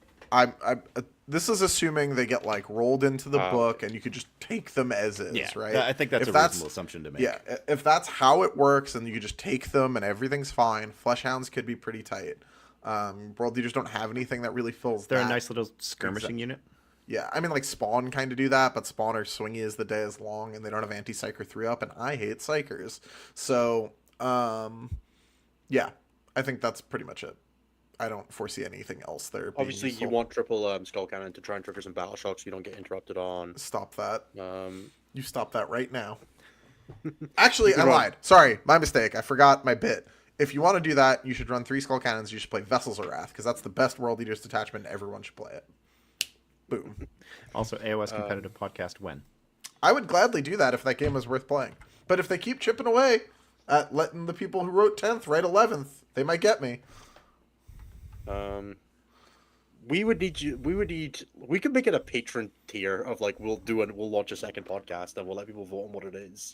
Oh no, what would be way funnier is if we hit like a certain amount of patrons or like money donated or whatever, we do an that's AOS what I mean, event. right? So So we we have, just like- we just do an AOS event. Oh God. Like the gang takes down, Canada teams nationals or something. Is there like a is there a Canada AOS teams tournament we could do? What are we at the moment? We're at $2,000 a month. So if we hit $5,000 a month, Fuck that. If we hit 3, I'll make these nerds do it. No. You heard them, chat. I was gonna say if we hit 5, I'll fly to the US to play in an AOS tournament. No, I'll drag you to Canada for 4. If we hit 4, Sure, let's do that. That's a long term, and let's put a timeline on that of the next year, so that we don't have to Sure. remember that in like in a long time, if Yeah. it ever happens. if chat can manage that, can get our patron over that line, I will drag 5 to 8 of stat check people to an AOS event that we will probably have to borrow armies for. No, And Ishik, we'll I will not go to lay open. I'll figure play it out. demons, just shotgun. Yeah. yeah. We have 4 demon armies. We're covered for half. Boom. All right. Next question is from Pierce, who's asking, has anyone played as or against Harlequins yet? They seem to be left behind in the Eldar Codex discussions. They're so cool and so hard to play well. That is exactly the vibe that I've been getting from it from a couple of the locals who were playing them. One of them, he's a hardcore Clowns player. He was so sad when they got folded in and then They're really good. didn't play them. They And go then when the book came incredibly out, fast. They he was have just like, a lot of damage 1 dev wounds. Yeah. A lot of shenanigans for if they kill the thing that they're targeting. Which, when you're damage 1 dev wounds, is very swingy. Like, Yep. you charge in, and you spike, and you kill God, and then you get back in the transport, but you budgeted to kill a smaller God. You kill a demigod. That was what you're budgeting for. You didn't need to kill God. And then your buddies over there rolled no 6s, and they died to, like, the thing they charged, and they didn't get back in their transport. So, or they only like- killed 4 of the 5 guys, and they didn't get back in the transport. Now your unit's dead. I That's- thought you were gonna have to do a lot more killing God with your melee until I started taking fusions to the dome again and remembered what that was like. Yeah. That shit sucks, man. Just getting fucking drive-by blapped for free. You know what I'm glad about, though? Neurodisruptors don't do mortal wounds anymore. Yeah, I mean that's cool. I mean it's good that imagine they if don't. they had anti-infantry 2-up dev. No, I mean it's good No, that I they don't want don't, to. right? I don't But want to like do they that. still hurt. Like that's a Yeah. decent amount of AP saves. Yeah, I don't like those things. Yeah, I'm just they don't get 4 fusion guns anymore, so it's not as bad to my That's head. cool. Can't they take 4 if they take a 12-man? Sure, I'm talking about 5-mans, bro. Yeah. I'm glad that they can't do it in a 5-man's. I mean, you get Yeah, 3 in a 5-man as long as you take, the troop master, right? You get 3 and a 6-man, right? So Yeah. Yeah. like, I think they're pretty good. Liam VSL is playing them, which means that they're probably terrible, but Liam will win everything with them. I was just gonna say they're a very Liam army, so if he's back on them, that's funny and perfect. Yeah, I'm sure Liam will go 17-0 at LGT next year with them, and no one else will be in the top. No, 30. he's going to be back on Bile. Look, Liam and it's Sako's year this year, I think. So Liam, it went Alex, Liam, so it's going to be back to Sako. Yeah, True. that's fair. All right. Pius asks, are there any must-takes in 5s? Referring to 5-man teams right now. Marines, Eldar, Bridgehead, Tactical Brigade.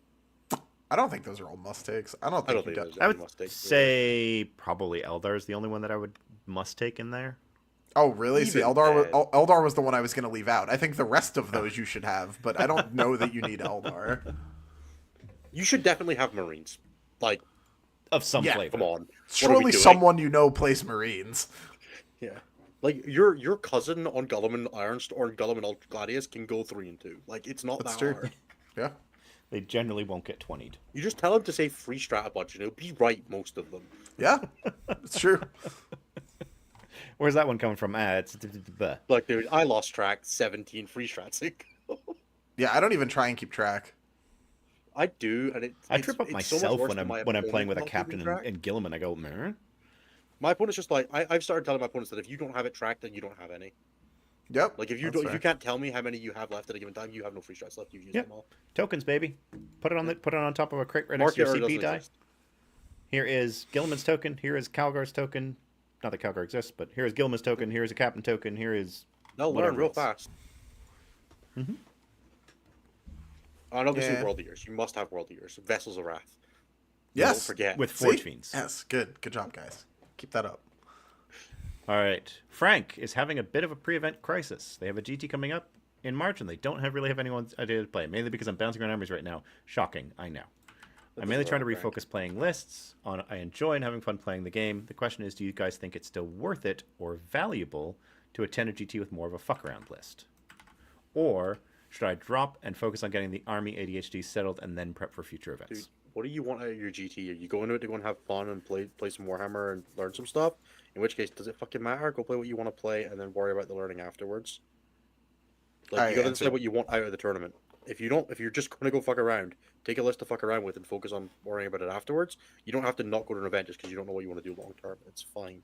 If it makes you feel any better, I answered this question already in our local chat, and he's already dropped from the event. So Fair enough.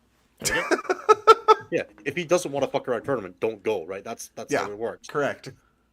Yeah. All right. Somewhat related, which non-compliant Marine chapter do melee skew combined arms, like 60-40 melee to guns or higher, best? Or just play Gladius Ultras with slightly more punching dudes? I think Liberator is probably the answer for that. Like, the lag build is genuinely just really good. Yeah. Like, I would say that. it just one Bridgehead. I played it for LVO. It's a good list. It's like 60-40 melee shooting. You could tweak the ratio to like your personal preference. Nick's playing like 3 ballistas, 3 Predator Destructors, with like a little bit heavier emphasis. Yep. Makes sense. And he's won 2 events with it in like back-to-back weekends. It's a pretty good list. Hell yeah. All right. Next is John Johnson with a question for Ennis. Would you even put in a 15 Deso anti-Scary list? How mad would you be when his Void Riven Splitfires picks up 10 of them? Look, I already wrote this list. It's 15 Desos, 60 Intercessors, Anvil Siege Force. We're just gonna like, I'm gonna walk into the open, stand still, and say, "Come out." The alternative is you play it in Righteous Crusaders for the 6 up the Underpain army wide, just to like fuck the damage 2 weapons of Drakari out the side. Yep. But yeah, You even get a fight on death if you do it that way. exactly. That Intercessor Sergeant's gonna rip a Talos off its. So if you charge something as fight first, you actually get to fight. it's So, the only wait. way I've got of killing Lilith. Hold on. So we have Bloodless Angels. What is like Crusaderless Templars? Like, what is that a build? So we've got it's Righteous Crusaders. So 60 it's Intercessors? What do you do? Like, is it actually decent? Has anyone looked at this? I looked at it. It's like interesting, but a little lacking damage. You can still run like the But- Tannhauser's One's Terminator Squad with the Ancient, which is like that unit's good. You can run a bunch of other stuff with the Feel No Pain, like Heavy Intercessors are pretty good. I with mean, the you Feel can No still Pain still and get the seal, it's all right? flying. Yeah, you still get the seal, you still get Sigismund's. It just goes on a worse unit, right? But like, Significantly. You're putting in like a 10 of JPI or something into that order to like get the most out of it. Yeah, Sinful Crusaders. I think that's probably what you would. that's a good one. Excellent I like work, that. Jake. Yeah, well done, Jake. Or as Melody put it, you just do 6 up Feel No Pain on hulls. Yeah, 6 of Philippine on halls. Like, yeah, it's fine. I don't think it's better than Blood Angels. It was kind of where I landed with it. Yeah. Like it's cool. Yeah. Oh, wolves But, probably do that better than BT does. Yeah. For the 6 of Feel No Pain, can wolves? Oh, because wolves can do that. Wolves can do like all sorts of shit with theirs, right? Can they Like, pick the Feel No Pain to start? They can, right? I don't. Yeah, know. the only can't pick is the OC. Not sure. Yeah, they can't pick OC at the start. So yeah, you could do Yeah. that in wolves as well. I guess that's champions of Rush, not Russ. Champions of Rouge. Yeah. Champions of Rush, yeah. No, just Champions of Rust. Oh, Champions of that's Rust. Death Guard. Come on. Yeah, I think Bloodless Angels, like fucking Sinful Crusaders, is probably not that good. It's probably better than Yeah, playing regular Black Templars. No, that's not true. Stop it. You forget until you get hit by a Sword Brethren squad, and then you're like, oh! The first time. Yeah, whenever Hellbrecht resolves, I'm just like, holy Oh, fuck. yeah. Ow! Yeah, every time he like drops that like giant gut sword just like through your head, you're like, oh, that unit's so dead. Also, a unit died to the mortal wounds at the start, in case you forgot. Yeah. It's like he was just like a D3 plus 3. Or Fuck you. the 2 damage sweeping Emperor's Champion killing your 10 man of JPI, and you're like, oh, okay, I didn't need those. The Sword We're Brother done here. squad immediately just like into a Yeah. puff of smoke afterwards, but I don't think Sword Brethren are actually like pretty good, but whatever, it's fine. yeah, but Osterman and Dark Reapers, right? Like, what do you? You don't get to beat good Eldar. I still think you'll beat bad ones. You'll definitely grab someone and 3-up fallback check them, and they'll fail, and then you'll be like, and now the game's over. I'm pretty sure Osterman could just like clean block that unit in combat as well, though. Is the problem? He's 633 death wounds. Could. Might not, though. Then he gets Might fight on not. death. That's true. But you're fallback locking this unit. You're not getting any combat activations in. I mean, if you fallback lock his... Oh, I see. You wouldn't do it to Azerman, obviously. Whatever, move on. You Next fallback lock question. another unit. Never you mind. base Fuck block you, that- Innes. Yeah. Sure. Like, your fight on death is going to be a lot worse if you're in an ongoing combat because you're already basing a bunch of stuff. Yeah, That's which just means how that you'd fallback- get it's like just how one guy fallback that works. swings to Dasserman or something. Yeah, you're like, I'm gonna pick the power sword. He can hit me. I mean, that might be enough. Might be. I'm at the point of like running a shimmer shield on my Dire Avenger Sergeant just to keep Asserman alive a little longer. Please. Yeah. It's just like, Asserman, I will protect you. I don't need 4 more shots. All right. Yeah. Here's an interesting question. Goran asks, I often hear that to play pressure armies good, like World Leaders Orcs, you need to know when to go all in. So what are the indicators or signs you can or should go all in? Oh, man. So this question is a totally fair question that has an unreasonably long answer. It so does. realistically, what tells you if you need to go all in or not, or how to go all in, or when to go all in, or what to go all in with, the answer that I can give you that is as short as possible is vibes. And what the real answer is a very long set of experience involving like what you're playing, what they're playing, the state of the round, the state of the game, how likely you are to win, lose, or draw depending on the current state of the board, how long the both of you have left on your respective clocks, how long you have left in, you know, in terms of resource trading, how is that going? There are a million factors that determine. It depends. DM Yeah. Anthony for coaching. Yeah, I pretty don't much. I don't have a better way to put that. I wish there was a shorter answer that I could Micah, like. what is the give meaning you- of life is probably a less obtuse answer. Yeah, Micah is genuinely correct. Like I But, could like- prob. Closest thing I can get to a short answer is: are you more likely to win by rushing than you are to win by waiting? If yes, rush. If not, wait unless the vibes are right. And that's Yeah, see, and that's still Right, like it's not like- necessarily or as Liam right. put it, you need to know how to roosh. Yeah, If you're not going to win without rushing, you should rush though. That's definitely a true statement. I think I could give good life advice in a shorter amount of time than I could give good Warhammer 40k pressure play advice.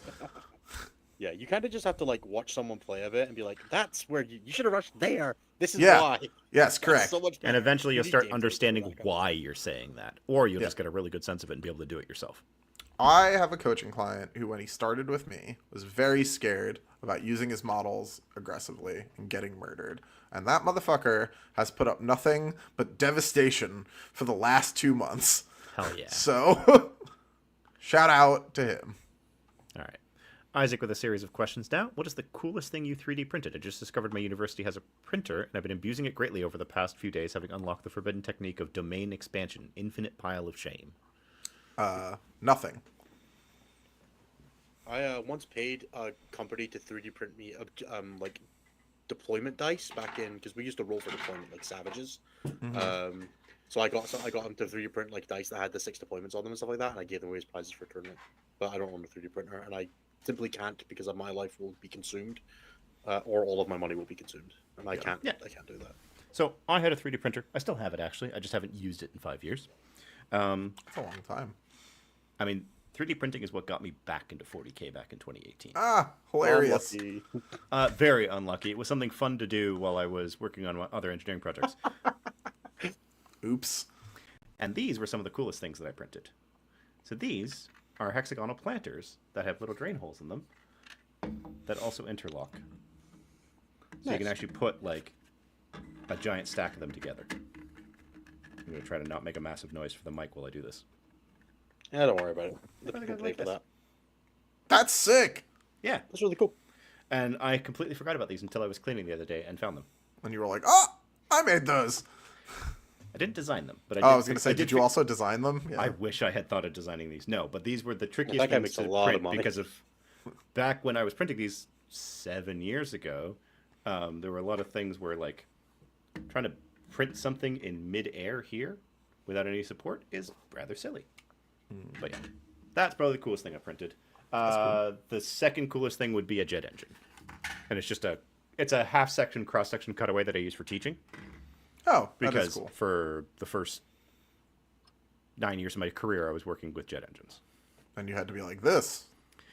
Being able to This actually is just what it's pull it all out about. in front of a new hire and go, these are the parts we're interested in, and these are how they all work together, was pretty Helpful. handy. Yeah, that makes sense. All right. Isaac also asked, what is your favorite new Elder attachment? Yanari, or Devotative Yiniad. So I would probably just play Aspect Host, but that's because I'm like a small brain gremlin who likes to just make the bad guys go away. And if I get tagged, I'll resolve that by heroicing or stabbing them with my stab aspects. But yeah, I don't know. Yunari's probably the coolest. It's also the hardest to make work. It's also so all right. I'm gonna get a little bit of a rant out of the way. I think they've made serious design mistakes with Yanari because it can only ever not get to do its thing at all or feel dog shit awful to play against. It is so feels bad. Like basically everything in Yanari is you twirling your mustache and being like, ha ha ha, now I'm gonna and the rest of that sentence is just your opponent being depressed. Yeah, it's like what's your attack rule? So it's blood surge, fight first, and a reactive move if you kill me. Yeah. Also, And then none my of them strats cost are fuck shoot you. Yeah, and none of them cost fuck you points, by the Yeah. way. Also, 'cause they're just- the Jinkarn makes me so mad because they had such an opportunity to have it be only in the elf player's turn, so that it was like a proactive play that you were setting up and then executing on, rather than it only ever being in your opponent's turn, which is basically just like, gotcha, bitch, yoink, and that sucks. That sucks so My bad. 'Cause Single favorite thing with the Yinkarn as well is that it heals up to D3 mortal wounds, D3 wounds when it kills something, meaning you don't have to heal the full amount, meaning you can keep it at 11 to keep your fight first. Yeah, I just like that's stupid too, but like, Love it. like so many things about how they wrote it are just like not. It seems very like incompatible with what tournament level 40k is played like, because you're, you know, supposed to play like a pretty open-faced game of Warhammer, right? That's like the ideal that we all aspire to. The rules are readily available. We don't generally try and trick our opponents with inane nonsense. Like, you try and have an open discourse about like when they go to do something, what the reasonable repercussions of that action are, or at least that's how I try and play, right? And I And when you assume play the same is true. Yadari, you rock up to the table, your opponent does something, you're like, I will determine what I can do to this based on how it goes. I Yeah. literally couldn't tell you. I could Yeah. do any number of these fucking like list of 15 things. Yeah. I And could put the it's- yin card here, I could reactive move the unit, I could shoot you back, I could blood search into you, And, I like- could result in me moving my venom. Like, I don't know, you don't know. I'm And gonna do one depending of them. on and depending on how some of these end up, it's like, so they could set it up so that like, right, you know, shoot and kill a Yannari unit, which seems to be the patron sin of all of this. If you have shooting against Yannari, that seems to upset the Yannari greatly, because that seems to trigger like 50% of these rules are shooting a Yannari unit to death. I don't know what, like, you know, far be it from me to weep from the shoot for the gum lines, right?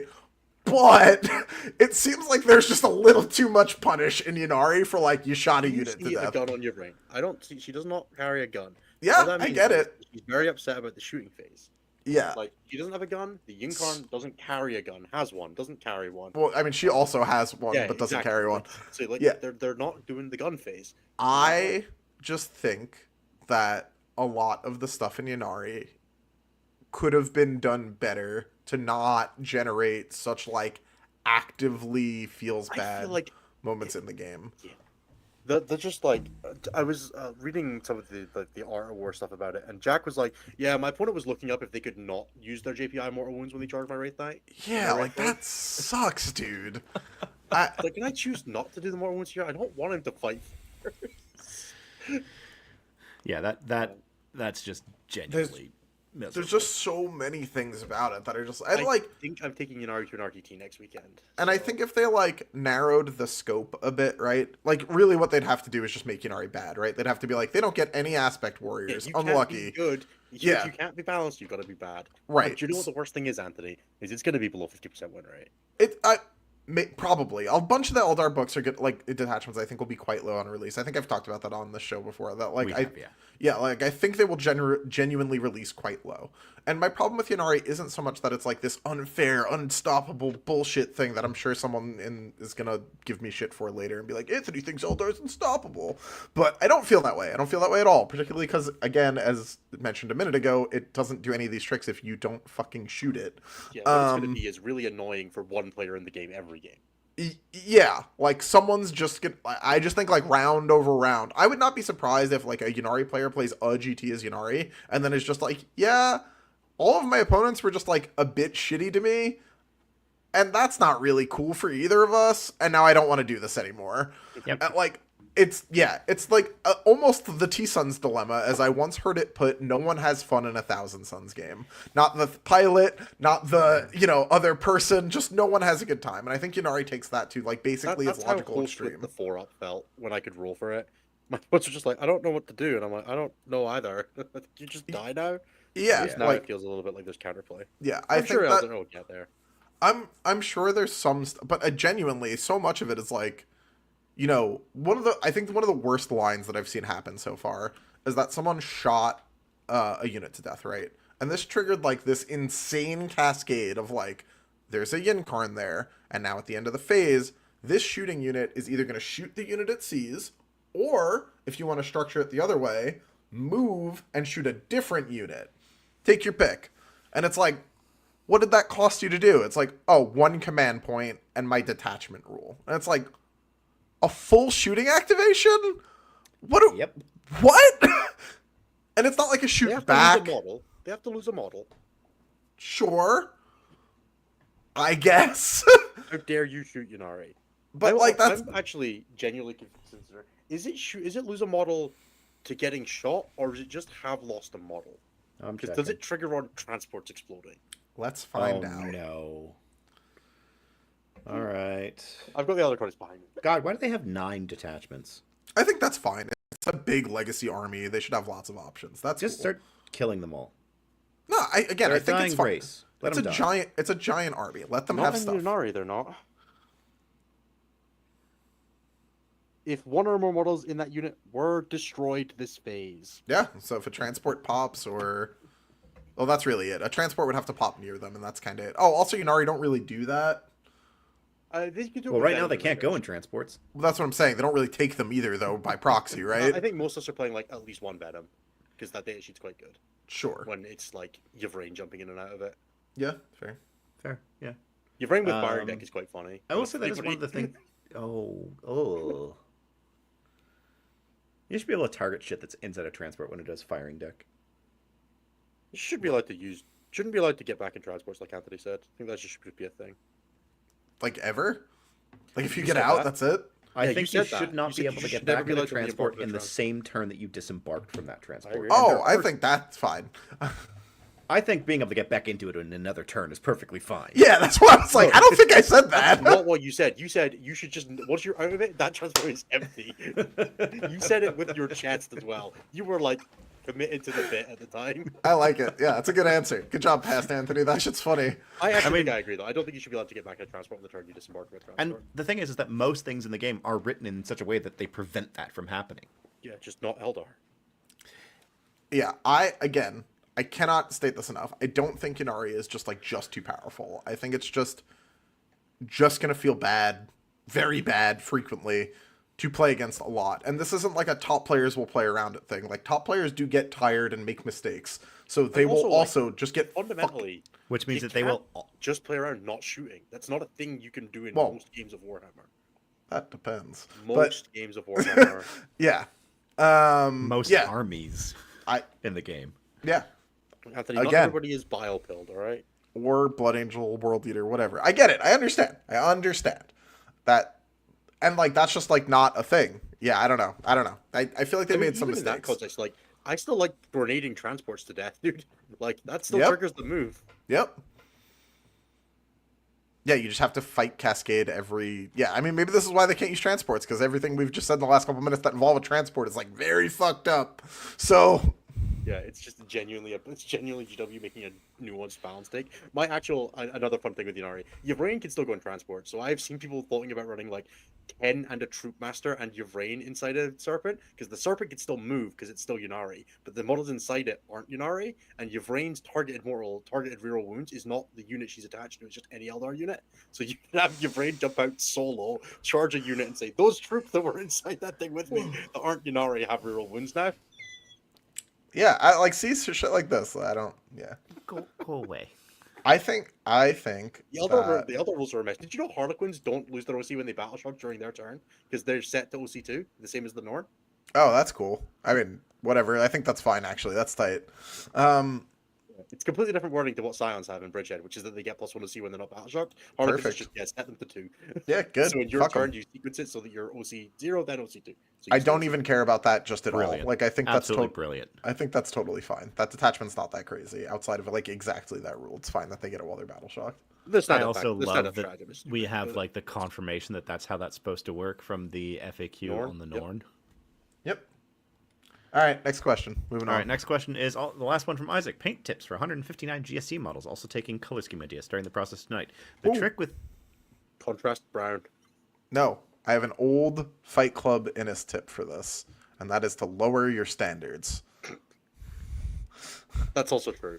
My GSC models are like, I rushed them, and then I went back in and finished doing the washes and the dry brushes and like finished and like painted the metals like once I was done. But like, yeah, spray them your base color, dry brush them with a color, paint the metal, and then wash them black or brown, and then you will be done. And then you can go back and finish them later, but they will be started, and you can Damn play it, with them. Rickard. My standards are already at the floor, though. That's a money problem then.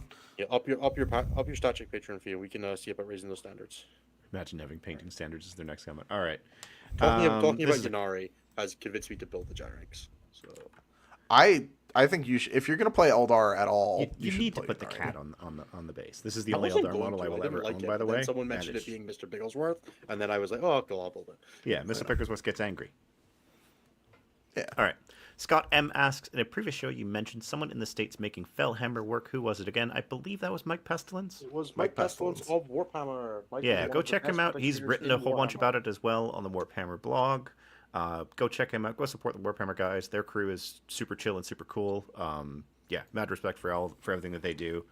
And go read his very silly Disciples of Be'lakor. He just did one on Plague Legion that's really good as well. Like Mike's just one of the best writers out there. You should Yep. read. You should listen to more of what Mike says. Yeah, Just in general. he's a really good guy. On top of that, Well, I don't know, get that far. I've met him. He was all right. I liked Mike a lot when I've met him. he fit in really well with the Canadians at the Ottawa Teams event. So That's cool. I'm glad he had a good time. Yeah, I met Mike very briefly, and I've chatted with a bunch about on the internet, but he seems really nice. all right. Strongly. Gustavo asked, "What do you guys think about Krieg engineers?" We talked about that earlier. I think they're Probably cool can as bring the fuck. I points- just think their abilities are a little too good. Yeah, I wish their bring the ability points was down a little I bit, wish make their it ability require was a line of lot worse sight. and they were a lot cheaper. Maybe. I don't think they need to be much cheaper. The 10 man is like so cheap. Yeah, that's true. All right. Frank then asks, following up on the early questions, how did you guys know when you found your preferred playstyle? Do we have an old bit about playstyle being fake still? Yep. Yeah, I still have that. I'll let you know if I ever find one. My playstyle Yeah, is same. trying to win as much as I can. Yeah, that's not. This is like some, astrology shit. It's not gonna happen, dog. List building in 40k is not like RuneScape. You don't level up to a point where you hit 100 and you never lose a game again. You just gotta keep playing, man. Yep. Yeah, and sometimes your hardcore character dies. Play things that have archetypes you enjoy and hope for the best. Pretty much. All right. Then we've got Bobby Rez asking what data sheets in the Eldar Codex have surprised you the most and which have disappointed you the most. Every single data sheet disappoints me because it still exists. I have had Eldar.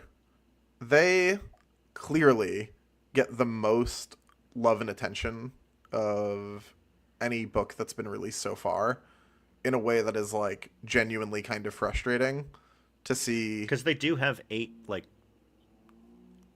just good the detachments.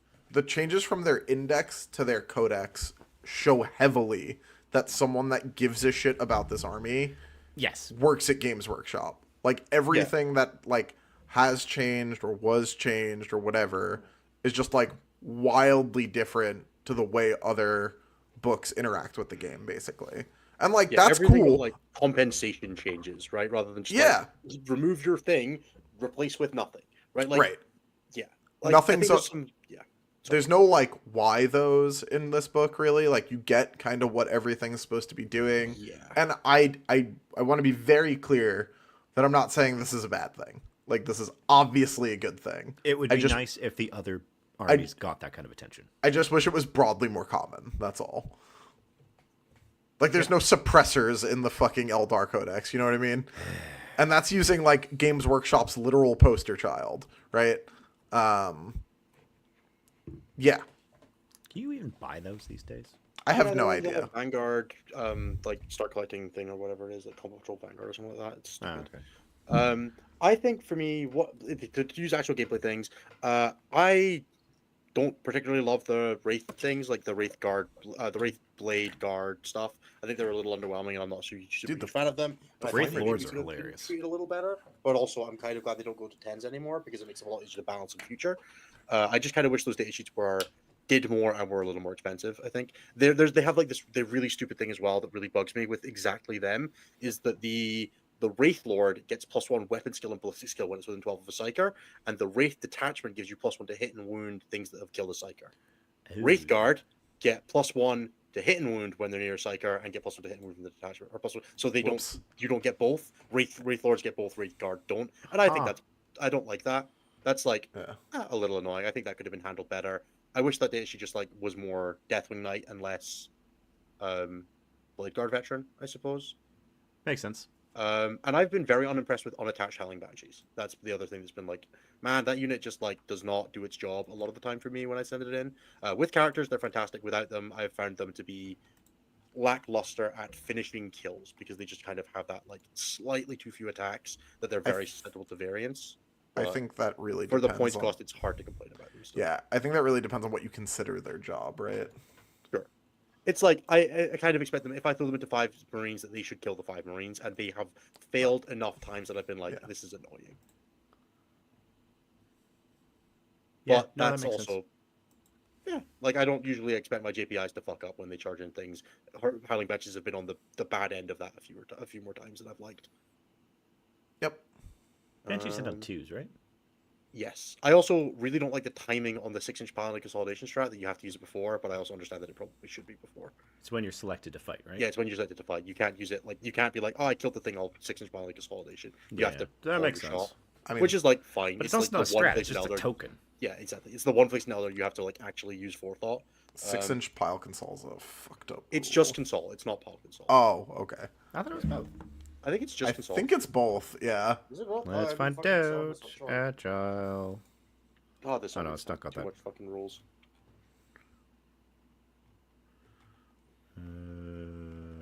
Nope, that's not in there. It is pile console. Yeah, Fuck. I was pretty sure because What a that'd be stupid why it'd fucking be army. both. Yeah. Okay, but yeah, it's- that makes more sense. Okay, All well, right. yeah, that's really fucking stupid. Okay, Yeah. I'm not annoyed about that at all anymore. I've just been nerfing myself unnecessarily. Sick. Sorry, Bruce. I screwed you over by not taking the 6-inch pile consolidation when we played. Wait.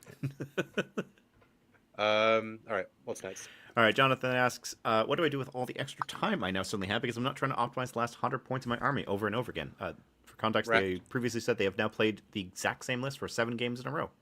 Hell yeah. keep You doing I that. would say you keep play playing more with it. games or upgrade your paint. Yep. Preferably That's the latter, because that'll help you a lot more than upgrading your paint will. Yep. That's it. That's the only answer. The only answer every time this question or something, some variant of this question comes up is to just Reinvest play that time more. into getting better at the game. Yep. Just keep playing. All right, Bobby the RPG Luminary asks, this question is for Innes. I know that you were really working on your baking during the end of the ITC season. Would you ever try out for the Great British Baking Show?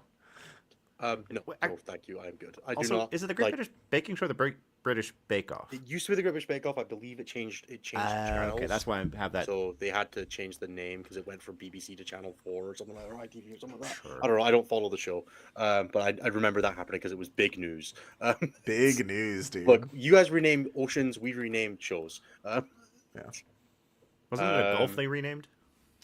It's basically an ocean, right? Oh, it's called Bake man. Off in America due to copyright issues, or the other way around. I don't really know. Baking Show in America. Anyways, Look, So- as I said earlier, being a content creator on the internet, like I got recognized by someone at the Magic event I went to because he used to play and watch Black Templars content, and he was like, "I know who Nice. that is," and someone's friend fanboyed over me, and I was like, "This is too much for me already." That's Like I awesome. said, in a developmental sense, being a content creator is like being kicked in the head by a horse every day because I can just like microdose hell every time, anytime I want. So the Oh. idea of going on a like nationally syndicated show and trying to be like Bake my type mans. of personable, just Yeah, that dude, sounds I can't- awesome. I can't imagine the level of like like it'd be in the newspapers. I can't do that. I can't. Yeah. No, not a chance. I'd be like that time you told a bunch of people you were British. It's one of the funniest Innis stories that I'll have to tell off air sometime. I Anyways. completely no yeah, idea. what Melody you're talking Wallace. about. Someone asked me to sign their 40k rulebook, and it was the best day of my life. Yeah, someone walked up to me and asked me to sign an objective marker, and Nathan as well, and we both kind of went. I've got one really funny one and one mildly funny one. It took me and Jack 30 minutes to walk from one side of the hall to the other during lunch one day because we just got stopped like every 7 steps. It was very funny. The second one is I was in a White Dwarf battle report and someone made me sign it. Oh yeah, you've told me that before. Very funny. That's funny. Yeah. All right. Eric Cultus Chan asks, on a more serious note, is grenades too good and both too ubiquitous and too limited? The have-nots of grenades seems very arbitrary, and this is the same true of tank shock for vehicle factions versus monster factions, who often have to use up a strat to get the same ability. I mean, let's be Yeah, I honest, think grenades folks. do good. Let's be honest, folks. Most strats don't have 6 good. Most detachments don't have 6 good strats. This idea that we were going to move into 10th and every detachment was going to have 6 meaningful strats died the minute like the edition started. I forget So- what the 6th invasion fleet strat is still, and it's not changed in 2 years. Dude, the World Eater 6th one is just like a strat I've never used in 1,000 games. It's just not a thing that happens. What is it? When you kill something the next command phase, everything within 6 of you takes a battle shock test. That's very shitty bad. rule. It's genuinely awful. So it's fine that like this equivalent takes up, spots because often the role that it's taking is much better, or like it being there is much better than some of the alternatives. But I think they're probably not being creative enough with how they distribute the grenades keyword, and they could probably fix a lot of that very quickly. Yeah, it feels very much like the grenades keyword is just based off of whether you have a grenade pouch. A literal grenade. It's not even, because like, so the Discord was talking about this, like, Eldar witches have grenades modeled, but because the sergeant has a grenade launcher on her back, only she has grenades. Just like stuff like that. It's so stupid. I think there's the really dumb example of cultists in. Do they have grenades in every detachment? No. In every army? Jackals don't. Well, Jackals aren't cultists. Jackals aren't cultists. I think just the CSM ones. Cultists. I think just the CSM ones have grenades for what it's worth.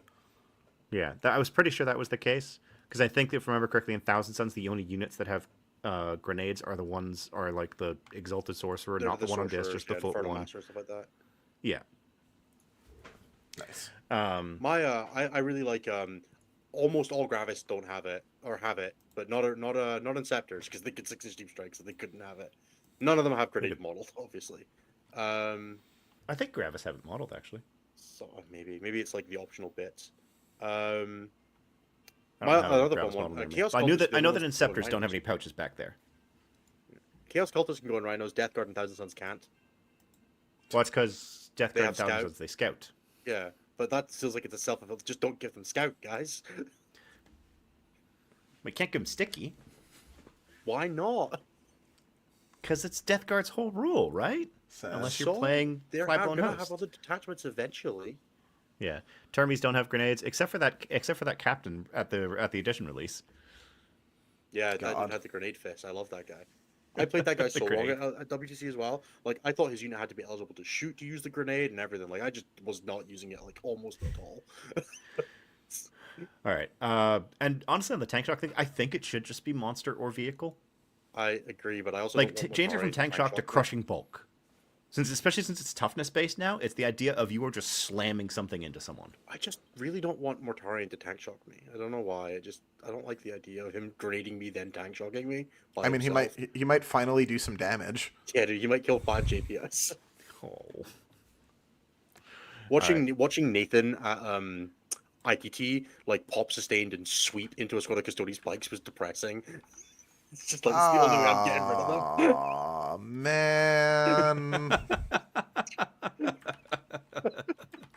That. Oh.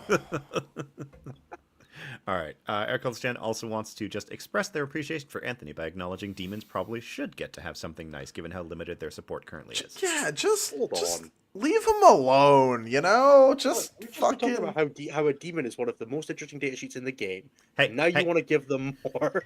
Hey, fuck off. Stop that. All right. And then the last one from Eric Cultistran is, could you elaborate on what you feel agency is in a game and why it matters? Okay. So, agency, as I would describe it, is how much it matters if I do anything this game versus how much it matters what my opponent does this game. Now, matchups that I get to have a whole bunch of agency in are stuff like Orcs, Space Marines, Chaos Space Marines. Basically, there's lots and lots of things in the game. GSC, right? For the most part, unless it's host played by a really good pilot that knows exactly what they're doing, and then you kind of just guess. But it's basically true, yep. Whatever. So games, there are lots of armies that strip agency away from their opponents and essentially look to play a game of solitaire where what their opponent does or doesn't do basically doesn't matter, and they're just going to reactively respond to everything that their opponent's doing and perfectly counter them at every step. When these armies are too good, it is really bad. You can tell how much an agency an opponent gets in a game, like how much agency an army gives to an opponent by seeing whether or not Vic plays that army. If Vic plays it, there's no chance its opponent gets any agency fucking whatsoever. That's like your canary in the coal mine. If Vic's like, this faction's really cool, you got to be like, oh no. And if me and Vic ever like the same thing, that thing is fucked up. I'm still surprised Vic never played a Cursed Cultist. That's like the... Yeah. I mean... He would have been such a Vic army.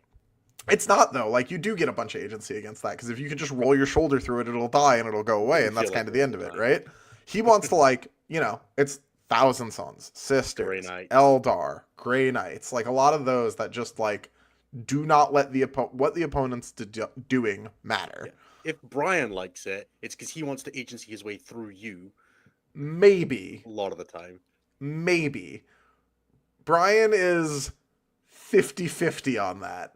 Brian sometimes really wants. Brian, I think, just views Warhammer, the amount of fun in a Warhammer game is zero sum, and he wants all of it.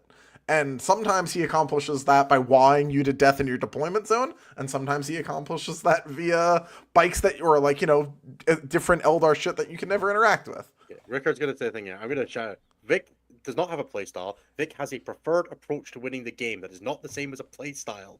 Yeah. If the right way to play that list is to play it aggressively on the table, despite the fact that it's a defensive list, the correct way to play the game is still to play it aggressively because it's correct, not because just like saying Also- playstyle is saying mistakes that you're comfortable with. That's all it really is. Also, if Vic needs to get aggressive, he will just murder your ass. Like, let's not get it twisted here. Oh, Man, yeah. man likes to Literally win. for a reason. Yeah. So yeah, but that's the short answer is just like, agency is just like, how much is the person playing solitaire? Fair enough, dude. How? All right. Now we've got 2 more questions here, and then we'll go to a couple starred questions and then look through the chat. So YouTube chat, if you want to toss a question in now, it might get answered. So Jeff, Death Company Forklift asks, as a Blood Angel player who is born to be a World Leaders player, how much would I kneecap myself in this current meta if I just said, fuck it, we ball, and dropped No, you're Vindicators fine. from my list for more melee? Not much Don't at be a all. bitch, go for it. Yeah, Yeah. One asterisk. Don't do that on UKTC if you're playing on those, because Yep. please just don't.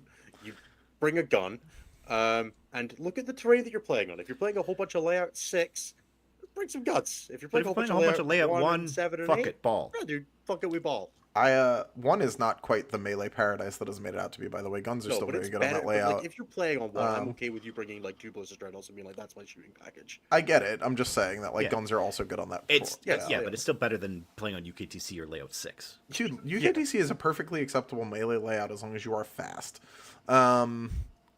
I agree with you. I'll say that to death. Like, the original World Leaders list was written to play on UKTC. UKTC has only gotten better for melee since then. It is fucking crazy every time someone's like, "Oh, it's a shooting gallery." The finals of the last one was melee v melee. Yeah, Exact like, opposite of just grow up, play on it Like- sometime. Yeah. It's Cedric bad has for other the reasons. has the perfect because comment. Slow melee is awful, but Back to the agency thing, Cedric says the best comment here, which is when you deploy your army and realize you're a passenger now. Yeah, you don't have agency in that game. Correct. I guess I lose now. fucking that's And the one then after turn 1. the last Discord question comes from Brendan, who's just looking to hurt us, but I'm still going to ask it. Do you all agree that the Eldar Union that Asserman actually isn't good? So, isn't good is crazy. Yep.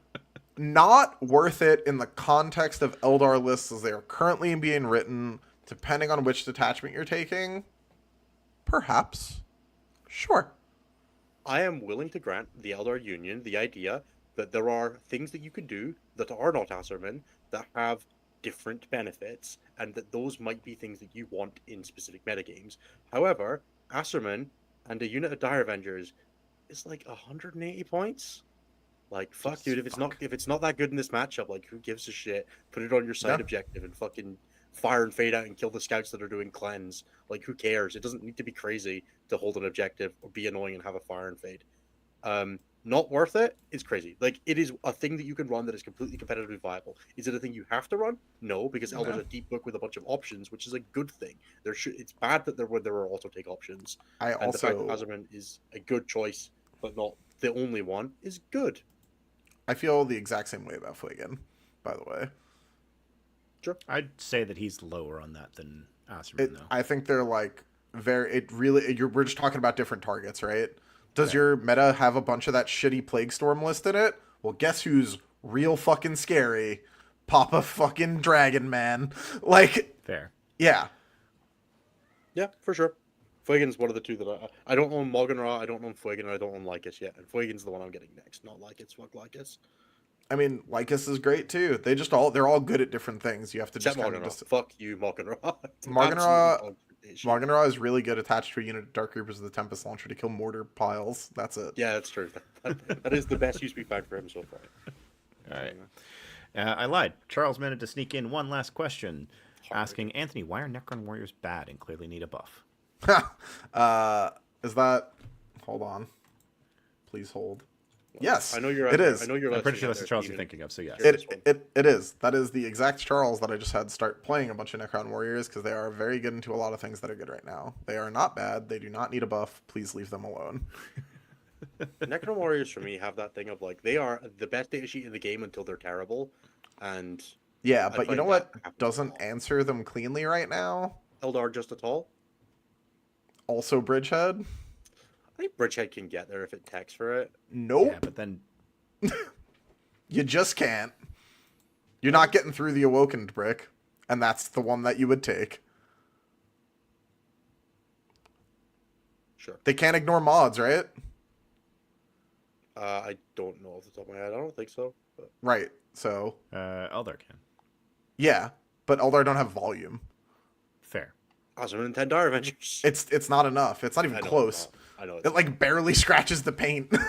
Yeah, you gotta if you like you have to be like in Warhost with crit fives. And in a bunch more. aspect host with crit lethal sus ignore cover fives and like double token flip and the rerolls and everything. Asterman's go turn. You get down to like 7 warriors left, which might as well be 20. All right, because people are now going to ask in the comments, what is actually buffing the Awokened brick? It's just like it's the same. It's literally the same shit from release. It's the exact same thing. Stealth enhancement, a character with either a feel no pain or a form of vulnerable save or -1 to hit, and Seras with Auric attempts. Yeah. There's no world where anyone fucking runs this really outside of like this one dude who was like, I don't want to lose this shit anymore in our local. I was like, hey, I have a very specific solution for you. But The real problem is sometimes you just fucking charge it, dude. You just like stay. that also is not awesome They usually until run a warden, but it doesn't get them like up the board in the same way, so they can struggle to like get to objectives sometimes. It also has just no killing power. yeah. I mean, Unfortunately, that's like, not Slash demons exist. that's not. We'll see. We'll see how it I goes. think two fiend squads would probably put you to the bin, but I mean, you just pull out and reanimate Depends over where they- there, right? depends where they hit you, right? I suppose. There's always context to this stuff. Anyway, fuck it, we can play against Necro Warriors. I love doing that shit, but I will probably I'll put I mean- 10 JPIs back on my fucking list. I'll do I it. was gonna say your MSU shit these days does not want that smoke. You'd be fighting that yeah, unit but for. if they battle shock to the Reavers, they're gonna have a really bad time. So Yep, that is a sentence. All right, let's pop quickly into super chats and start questions. And Discord, you have about 2 minutes to put in a question, no or more we're not from going to pay Discord. attention to Sorry, it. put it in next week's. Yeah, probably. So speaking of last week's, Bonsai Kidding gave us $1.99 at the end of the episode for just saying hashtag beer money. Thank you for the beer money. And then Bubblefart69 gave us €5, saying the meaning of life is charging even when you are scared and also punching Eldar hard. Hashtag Bubblefart wisdom. Thank you, I Bubblefart69. think that's Tim. I wouldn't be no, it's euros though. Maybe he's just trying to throw us off the trail. Exactly. Maybe it's Pumbaa. Hard to tell. No idea. Bubblefart69. What's your opinion on being waterboarded? Be specific. There's examples. Jesus. All right, and then 2 start questions from the chat earlier that were interesting. Izante talking about we are likely doing the champs pairing idea for our 5s event. So for anyone who's not paying attention, who wasn't listening to this discussed over the last couple weeks, the champs idea for pairings in 5s is at the beginning of the pairings, each team chooses their champion and hides it, and they will play, and then you go through the regular pairing process as if it's 4s. Basically, what this does is you are choosing your champion ahead of time, as opposed to your champion being the rejected, or the Well, you still have the forgotten. rejected as well, right? You have Yeah, rejected, the rejected, the unpaired, and then the champion, and then 2 defenders each. I think it helps 5 replicate the best part of 4s, which is the scrum pairing. Yep. I've had a few people reach out and say that and ask me about it, and a few people say that they're going to try it. So yeah, like I said, if you've got any feedback, I will. If you send me like some feedback to talk about, I will either like record a section with you if you've attended or ran an event with it, and I'll put out like a compilation video of what people doing it. Once I've got like 3 or 4 people, I'll be like, here is an example of why you should or should not do this. So yeah, please reach out to me if like you it. do it. All right. Thanks. Shout out to that one guy for the $4.99. Innocent Anthony, Quinn's for life. Gonna make this happen. Do it. Quinn's plus Fire Godspeed. Dragons. Quinns are sweet. Quinn's plus Fire Dragons. And then Side Root says, dare I say a Desolation Squad is not overpriced with Guard and Eldar. I mean, That it's unit fine. was good. If you're playing on a terrain format that supports it, I don't hate Desos. UKTC and WTC is Deso land. GW, you might want to look elsewhere for your answers. Yeah, if your GW terrain is randomly 6 inches tall, If like you can convince your seems TO to to be buy on Wayland Yutani terrain to use as on GW TTS terrain, for some reason. just convince your TO to buy WT terrain and use it for both layouts. Yeah, sure, that would work. It's multitasking. I saw All a bunch right. of when I was walking around LVO. Saw a bunch So, of the GW My group terrain. did slip this in, was so I set will out. answer it. Didn't hear the Sisters win rate this week. How is Adamai at the moment? Sisters, 12 players, 2.1% of the meta. Very much faction that's been abandoned, but 46.7% win rate. So they are stabilizing somewhat. Sort of. Not really. I mean, just run the 3 Helverins. Make your list better. On that note, actually, that's a fun question. Because I do a little thing of what happens if you have allies or not. Sisters, if you take no allies, have a 40% win rate. Sisters, if you take knights, have a 45% win rate. Sisters, if you take just agents, have a 51% win rate.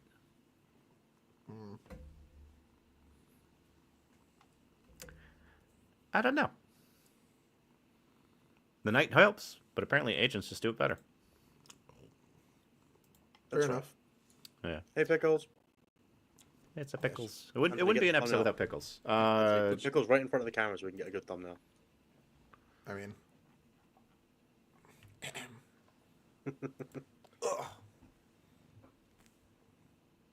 No, pickles is too No. busy looking at Anthony. That's fair. yeah, she's looking at me on the screen. It's If you adorable. don't stare at yourself, if you don't stare at your own self picture on the screen as you're doing it, are you even doing it right?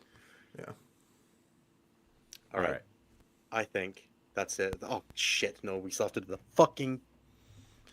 I'll do it quickly. We've been here for a little over 2 hours, so we're going to do the part of the show that Innes hates the most, and I'm going to do it for him since, unfortunately, Nathan is not with us this evening.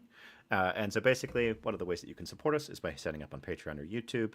If you happen to sign up at the $15 tier, not only do you earn crisp high fives from us at all events, but also you'll get some random From swag limited sometimes. stat check members, not from everybody. Yes. And in addition, you'll also get a cool tag that says Cult of the High Five, and you'll have the ability to put your name in for callouts at the end of the episode. They're so shit every time. I love you all. Yeah. They're so shit. It's fine. None of I you are like it. funny. All right, so giving our thanks to Christopher, Professional Crayon Tester Irvine, giving thanks to Willa Weeks, thanks to Dan F, thank you Luke Dan F McCarthy, thank you David Rounded GW Terrain Templates Clark, thank you bruh, not gonna year, I'm not doing that anymore, you need to put a new one in there. Thank you James H, thank you Colton Dan F Miller, thank you Fungus, thank you John V8 Gang. You know, changing these weekly means they can't all be bangers. Sometimes we get a few hearth bans. Ow. Thank you, Cam F. Dan Morton, Hogamoji Hogamoji. Thank you, Archon. How smug should the face printed on my Battle Focus tokens look, Rahal? Thank you, Josiah Gattle. Thank you, Tank Commander Frankie. Thank you, Isaac Eldar, our hammer and a meat full of nails. The sky is not falling. Eldar have not broken the competitive meta any more than Sisters did. Remain calm. Take another look at your codex. Tweak your lists. Everything is fine, Tirada. Thank you, Pickles always crits when arriving from Deep Strike. Thank you, Thomas Bloodstorm Enthusiast for Koyan. Thank you, Yunari, we're the chosen one. You were supposed to bring balance to the Force, not destroy it. Thank you, maybe Dan F? That's never Thank been you. Yunari's thing, for what it's worth, guys. Thank you, Tom Malachi McCason's overly aggressive Scottish accent H. Thank you. No gimmicks this week. I just wanted to let everyone know that it is good that you exist. Yes, even you who uses self-deprecating humor. Also, and freedom is the right of all sentient beings. And finally, thank you to Thanks for all the stats. Cute. I don't really have much else. That was a good note to end on. You are right; they can't all be bangers every week, but I do appreciate people trying, even if they're somehow less funny than Nathan. Um, if you're at a tournament this weekend, very best of luck. I don't think any of us at a tournament this weekend. Nope. Jeremy is. Jeremy is playing a list that he's not decided yet. If you see Jeremy, go and say hi. Claim your crisp high five. And I hope everybody has a fantastic time. We shall catch you next week for episode 126. That's a lot of episodes, guys. We're doing great.